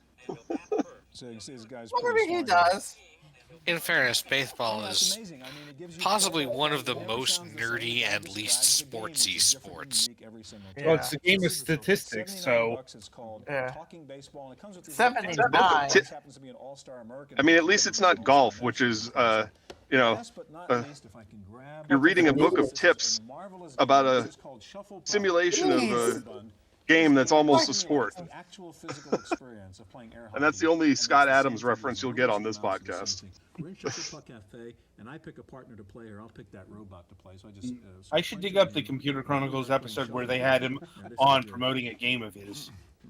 How good is the Dead serious. The game called Now, was that pre or post Dil Burrito? Not sure. I think Dilbert started in the mid-90s, early mid-90s, I think. Oh no, I'm talking about Douglas Adams. But it's just a marvelous game, and you can program the That's robot Scott Adams. any way you want. So if you want Yeah. to a practice partner, you say, "Here's the way I want." Douglas Adams, cool. Scott Adams, not so much. Not so much. Anyhow, it's, no, it's not color, but you can pick any of those various characters inside the cafe, and each have different characteristics. It's just an absolutely marvelous game. You talk about Air hockey game. Huh. Yeah. Anyhow, that's all the time we have. A lot of great toys. If we only had the money to buy all these wonderful toys. Yeah, and those jagged lines were the screen shattering whenever the puck would go through. News. Random access. That's what random you can access. My brain. In the random access file this week, despite the pressure from competitors, Lotus has announced that it is raising wholesale prices on its software products, including 123. The price hikes go into effect in January. It's expected that the price of 123 will go up about $20. Trump's tariffs are bending time and space now. Incentives to encourage dealers to provide better support. IBM has introduced Linkway, a product described as HyperCard for the PC. Wow, impressive that they managed to put IBM right after Lotus, the company that bought Lotus. And IBM is apparently thinking about selling low-end PS2s through department stores. Big Blue is now experimenting with sales of Model 25 and Model 30 PS2s. Low end for a mere $39.99.95. Infocorp has just released sales figures for the month of That's for department stores. Which ones are those? The Macintosh SE was the top seller. Alan Sophie Thomas, 286, 6% of the unit sales. Second was AST's Premium 286, and third was the Epson Equity 1. In dollar volume, the compact desktop. If I didn't say the full name out loud, I'd never hear the end of it from Nathan. Sales, Apple was Compact. first, IBM second, and Compact third. Commodore has announced new distribution deals with 7 major retail chains. Amigas will now be found in software. Back when all of the companies were somewhat evenly matched in sales. Software and PC Warehouse, among others. And Commodore announced an PC upgraded Warehouse. operating system for the Amiga called Ooh, the version Amiga 1.3. 1.1 operating system. 1.3. Oh, whoops, sorry, I misread that. Yep. AOX Incorporated has announced a new add-on board that will let you turn your existing 286 PC. Again, I'm commentating from my phone, so. The board will feature the Intel Right. 386 SX processor, Which has more power than every piece of technology they showed on that screen. No shit. set to ship in the second quarter Preview. of next year. Yeah. Briar I know that well, Technologies fact. I don't think it's possible to get even close to the range of primitiveness in any technology made today. Tape drives. Uh-huh. Earlier this month, Zydex announced a 20 megabyte floppy disk drive. 20 Finally, if you're megabyte thinking of floppy investing in a disk. computer company, try a software company first. A recent survey of top computer companies Well, found yeah, that the yes. top 3 for return on investment were all software houses. The leaders were Lotus, Oracle, and Microsoft. Hardware companies Apple and Compaq were next, finishing 4th and 5th. That's it for this week's Chronicles. We'll see you next time. The Computer Chronicles is made possible in part by Fuck you, McGraw-Hill. publishers of Byte Magazine, and VIX, the Byte You can't see it, Information but I'm Exchange. flipping you the bird right now. And online, Byte and VIX serve computer professionals worldwide with detailed information on Yeah, new bite hardware, me. software, and technologies. Like this. Flipping the bird? Like this. Yeah, you know. Yeah, Flipping Yeah. the bird? Yeah, you know, the finger. Yeah. Ace in the chat. Man, that guy had quite the comb over. Yeah, welcome to the 80s, Ace. Yeah, 1988, pal. It's I either did comb manage. overs or mullets, one of the two. I did manage to slip a joke in there, even though we're not allowed to comment about people's appearance or personalities anymore. You're breaking the law. Anyway. Anyway. So that was a look at the Computer Chronicles 1988 Consumer's Buyer's Guide. Like, Oh, man. Yeah. Always fun to go back and see what was hot in that world at that time. Okay, Ace might be on something tonight, but what about combining no. both comb over and a mullet? Ugh. Oh, God. Okay, that would have been my Unix instructor, Greg Moeller, back in the day. Oh, man. He was a chain smoking hippie that I still remember the day when he was trying to teach us logarithms, so that way we could actually program in Unix. And he said, "Come on, guys, this is 4th grade math." And the dude behind me chimed in, "Yeah, well, what if you failed 4th grade math?" And he just started muttering, and he walked outside and paced outside the windows while chain smoking 3 cigarettes. Possibly. Ace in the chat, or drop the comb over and just go with a skullet. Jesus Christ. Like that kid in the meme. Jesus Christ.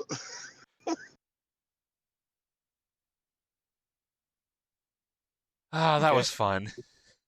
Oh, man. Nothing like the Computer Chronicles to relax. Lighten the mood. Anyway, I guess it's time to move on to entertainment news. Indeed. It is time to be entertained. Yeah. I mean, I Are suppose you not entertained? it depends on what we're talking about here. Anyway. Well, you brought it up. Yeah, I'm trying to segue into the actual news. So if I can do that, this will go by faster. I stopped talking. Anyway, yeah, so the summer blockbuster season, I think, is about to heat up with the release of I think it's just called Superman now. Like Superman. It's Superman. It's just Superman. Yes. Yeah. Or as it's going to be forever known, Superman 2025, because there is already a movie called Superman. Yeah. Indeed. Yeah. Written by the legendary Mario Puzo and directed by the legendary Richard Donner. Starring the legendary Christopher Reeve and the legendary Gene Hackman. There's a lot of legends involved there. I mean, it's true. It was true then, and it's true now. No doubt. Like, it's the first superhero movie. And still kind of the gold standard of which Superman media is measured by. Like, though, the new Superman, the James Gunn Superman, seems to be tracking well. If you're not a chud. Like, my favorite word to deploy on X these days. Somehow that has become the shorthand for right-wing nutcase what wants to smash all that is decent and good in the world. I enjoyed Nathan Fillion's response. Guys, it's just a movie. It's not that serious. Yeah. But says the Canadian immigrant starring in an all-American film. Right. But it's hence the right-wing fervor over the word immigrant. And I'm like, did you think Kal-El was born in Kansas? They may have legitimately thought that the case. Remember, these people are dumb enough to vote for Donald Trump 3 times. That's true. So, I'm convinced that you could tell them just about anything and they would believe it. It's like, look, guys, Anita Sarkeesian was not involved in the making of this film. Give it a rest. Well, it's also, they are inherently evil and don't understand that they're the bad guy. Like, Superman doesn't support the Nazis. Like, for fuck's sakes, he fought the Klan. Like, yep. There's actually a whole very untold history of how Superman fought the actual Ku Klux Klan. Because, guess what? Yeah, the creators of Superman, they were Jewish. Mm-hmm. Yep. So, yeah, they're, not going to be fan of the white supremacists, especially like the Ku Klux Klan, who hate Jews. Really, name a white supremacist group that doesn't hate the Jews. Mm-hmm. So, point is, yeah, he's not going to align to right-wing points of view here. Like, even the Zack Snyder version, wasn't a right-wing crank. Right. And that, that depiction had its problems, but, he wasn't like Americans for America or whatever. Like, but that just means Superman went woke. I'll see myself out. No, that would have been the criticisms levied in his version of Watchmen. Right. The message that was kind of lost from the original source material. One of them. Like, I mean, it's still Zack Snyder. Yeah, I mean, how do you make Rorschach sympathetic? I still don't know. I mean, he was sympathetic in that a lot of bad stuff happened to him, but he was also extremely unsympathetic. And that he certainly didn't try to not make it worse. Well, I mean, he was definitely the stand-in for right-wing chodes. Yeah, that's the thing. If you find him to be sympathetic, you're probably not a good person. Like, but we're also talking about a viewership, let's call them, that media literacy skills are kind of lacking. General literacy skills are lacking. What are you talking about? I liken it to right-wing Star Trek fans, which is so bizarre. But they're there for the lasers and the pew-pews and the uniforms and the go-go boots that they think are actually jackboots. For fuck's sakes. Conservatives see themselves in the rebels of Star Wars.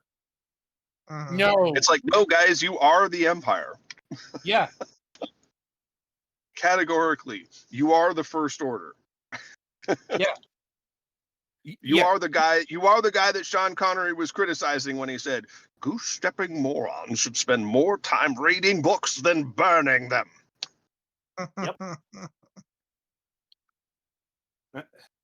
Yep. So that being said, this film is on track to, I think, break 200 million this weekend. Nice. Yeah, basically. Like, so it's looking like a good start for.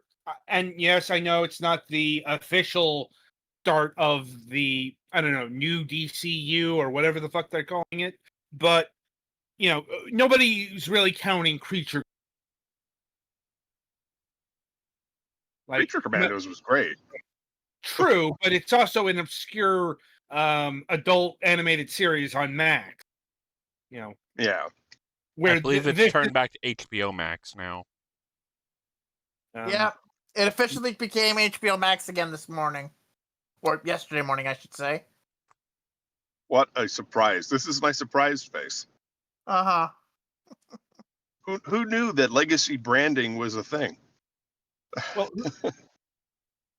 I'm like, I want to know who made these calls, because clearly they have the most lucrative job in the world. Mm-hmm. They get paid to do nothing. I was about to say, I want a job that pays me to do nothing. Nothing would have been an improvement. I guess valid. Because you know what we would have had? 2 years of not calling it Max and just calling it HBO Max. Uh-huh. I'm like, so I envision that. I envision the decision to switch it back being like shortly after that comic about the guy in the boardroom being thrown out the window. Mm-hmm. Anyway, for something completely different, and I mean completely different, so how to put this? I think we are reaching very deep in the barrel of 90s children's nostalgia, because try to guess which property is getting revived for some reason. Doug. No. So we're not that deep I yet. I know exactly what you're talking about, and I can give them a hint. Go for it. Moo. Moo. I'm right there, right, Adam? Yep. Okay. Because for whatever reason, the Wild West Cowboys of Moo Mesa are coming back. That one I never even really remember, so It's one of those shows that basically rode the TMNT wave, except it's anthropomorphic cows and it's a Western themed one. Yeah, the thing is, it wasn't shit enough to be remembered ironically, like, say, the Street Sharks, but also not actually successful enough to be remembered like, well, the Teenage Mutant Ninja Turtles. Like, I remember watching some episodes when I was a kid. Like, it was a cartoon that exists, from what I remember. Like, you got one on me then. I'm just sitting here without a clue. It also had a pretty good Konami brawler. Like, look, Konami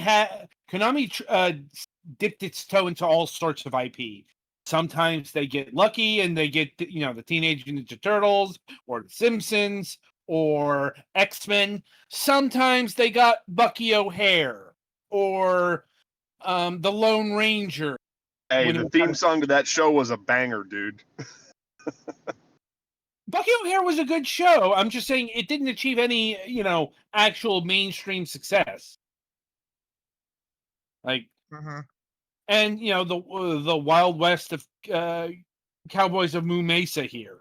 It's firmly in the it's a good game, obscure property camp. So I get and apparently this is being the project is part of the company's Nasalaverse rebooting and reunification of vintage brands such as Biker Mice from Mars, speaking of Teenage Ninja Turtles ripoffs from the 90s. Yeah. And Robo Force. I don't even know what that is, and that is such a generic name, I'm probably not going to find out via a simple Google search.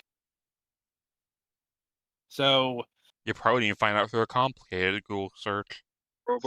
Robo Force, the animated series. Yeah. But part of the Nacelverse. Yep. But image search. yeah. Apparently, Nacelle is going to be partnering with Oni Press to launch a 4-issue comic series, and a new cartoon.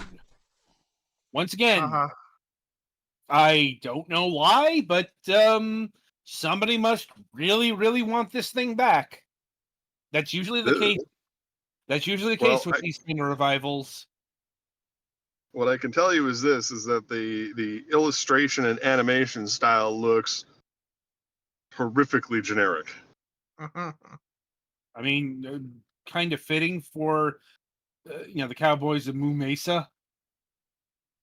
No, I'm talking about RoboForce. Yeah. Once again, that lines up with their generic ass name, doesn't it? Mm-hmm. Like, but I guess good luck to them. No, I really don't have more beyond just the sheer curiosity at the attempt at reviving something this obscure. But sure, why not? It's apparently based off of a comic book. Yeah. Bucky O'Hare was also based off of the comic book. Like, yep. Boy, all this retro nostalgia makes me want to bust out my copy of Commander Keen. Yeah. I'd ask when the 2000s are going to get their chance, but we've got new episodes of Phineas and Ferb. They're not vintage. The problem is they're not vintage enough yet to go full cycle. You'd think that, but I'm like, 2007 is nearly 20 years ago. Yeah. The Xbox 360 turns 20 years in November. Yep. Do with that information as you please. I'm gonna go wither in the back room. Yeah, guys, we're a lot more distant than you think. Yeah. Well, I'll pass on reminiscing about my Red Ring of Death brick. See, I got lucky and I got the Jasper model as my first 360. Well, I didn't get one until Jamie bought me one in 2011. And by that time we had a 4 gigabyte slim unit, and I'm like, what? You couldn't spring the extra $20 for the hard drive? I mean, in fairness, with the slim one, you literally can just pop whatever hard drive you want in there. Not really. It had to have the Microsoft OS on it. I had to bust apart a beige unit 120 gig drive and then wrap it in cardboard and shove it in the hole. Any SATA drive that is made with the Microsoft operating system, or if you went through the incredibly arduous process of etching it onto the drive from a bootleg site, wink. I got something you can bootleg. Not that I have any experience with this, wink, wink. Guys, I think our MC is tweaking. Oh boy. Oh. This was all What do the you mean? winking. Why am I tweaking? With all the winking. Oh yeah. Well, I also got this elbow twitch. Yeah. I don't know why, but I suddenly went German serious mode there for like a second. It's like, oh, these are not jokes. Guys, I think our MC just died. Yeah. He was abducted. The raids finally happened. Oh dear. Anyway. So, yeah. So finally this week, in lesser acts of corruption by the current administration, Paramount and Skydance merger gets final approval extension following controversial lawsuit settlement. AKA, Paramount is paying a $15 million bribe in order to merge with Skydance. Yeah. The settlement was for $16 million, which is less than the $25 million Sherry Redstone was willing to shell out to make this happen. Mm-hmm. So basically, she got a discount. She gets to retire, and She just burns down the reputation of the company she's selling. Oh well. She doesn't give a fuck. Yeah, she don't give a fuck. She don't give a fuck. She's gonna be resistant and chilling, and she's gonna be chilling for the rest of her life. She don't care. Not my problem. Oh Not my my problem God. anymore. You know, as I admonished a certain right-wing chud on X yesterday, if the second coming were tomorrow, every one of these motherfuckers is getting deported to hell. You said it, not me. You said it, not me. Oh God. I mean, you're not wrong. Yeah. Apparently, I can't be arrested for my internal thoughts. Wink, wink. No, but you can be prosecuted in the afterlife. Good thing I don't believe in that either. I mean, in the rules and standards, I'm going there anyway, so it doesn't really matter. Yeah. So I mean, me and Leviticus will be chilling in the abyss. it's just a case of what section of hell I'm going to be in. It's just a case of being in a nicer, chiller place rather than the place where the bad people are.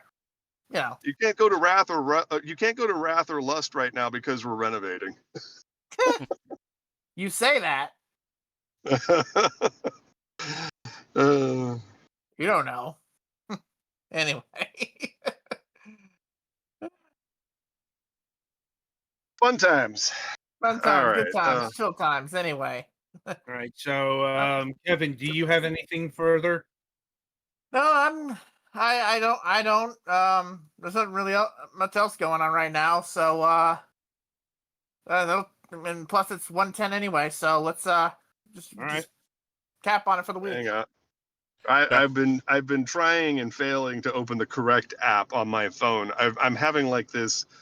I've been accelerated to 90 years of age moment here, where I can't operate my phone anymore. So what you're Instead saying of is hitting the the old Discord- man Simers has finally gotten to you. Pretty much. I mean, I'm having this moment where I was trying to tap on the Discord app, and I kept tapping on the Twitch app. Bro, are you okay? Is there anything about any of our shows that we've ever done that would lead you to believe that in the affirmative? You currently draw breath. Okay, no, fair enough. That's a low bar for being okay. Sitting here in a Wendy's parking lot with a foot brace, hoping my Achilles tendon doesn't separate. And you're asking me if I'm okay. All right, documents opened, finally. Fuck. Buried in the goddamn pins. Fuck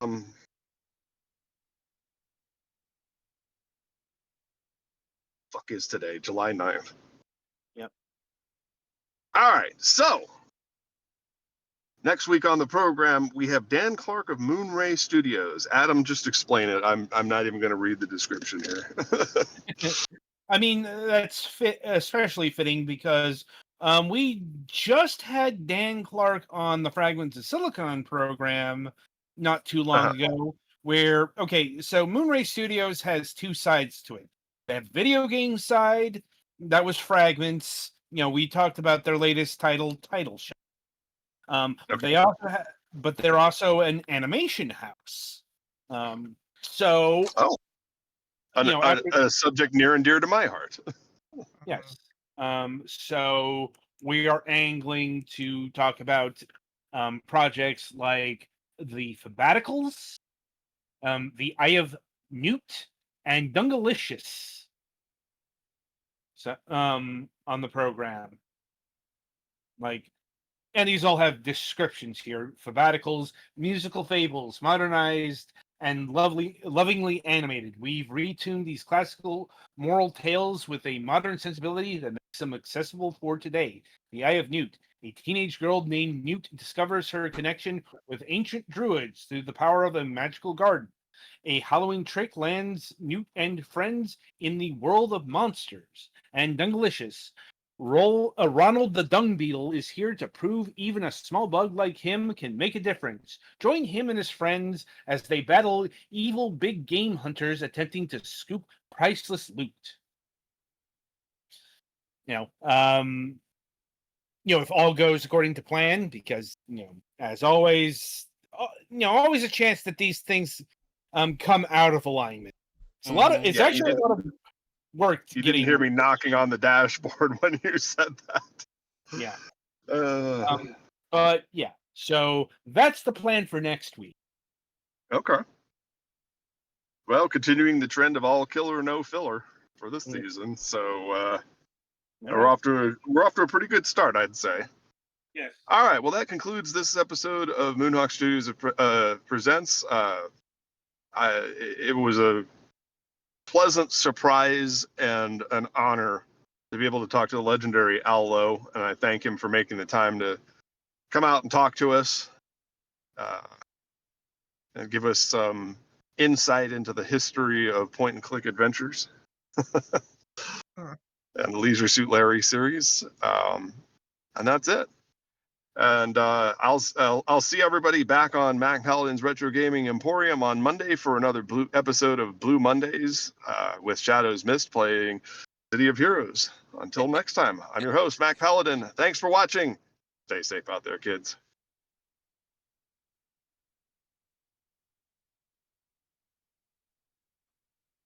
All right, we're kind of off, but we just got raided by D-pad at the worst possible time. Oh, no. Extension! I'm gonna find, if there's nothing we want to talk about, I can find somebody to bounce these guys to. Let's give them a good re-raid so that way their efforts were not in vain. Yeah, let me go find somebody. Hello, Raiders. Yeah. Welcome. I guess we were about to sign off the air. Yeah. Well, at least we caught you. Yeah. I guess to send you.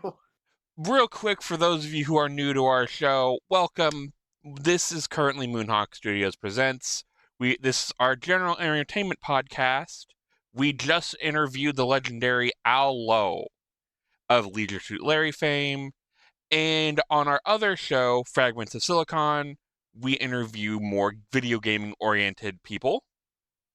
If any of that sounds interesting to you, please give us a follow, and we will be back next Wednesday. Well, actually, 8 p.m. Pacific. We'll be back Sunday with our game reviews for Fragments. Let's see. This show will be back next week. Yes. Let's see. We have. There is not a lot of people on right now. I mean, I can always send you guys to Summer Games Done Quick. I mean, at this point, we'll take you to anywhere. Yeah. So wake up 1 a.m. We'll send you guys to Games Done Quick. You'll have fun watching the speedrunners. Sure. /raid. All right. I hope you all enjoy the rest of your evening.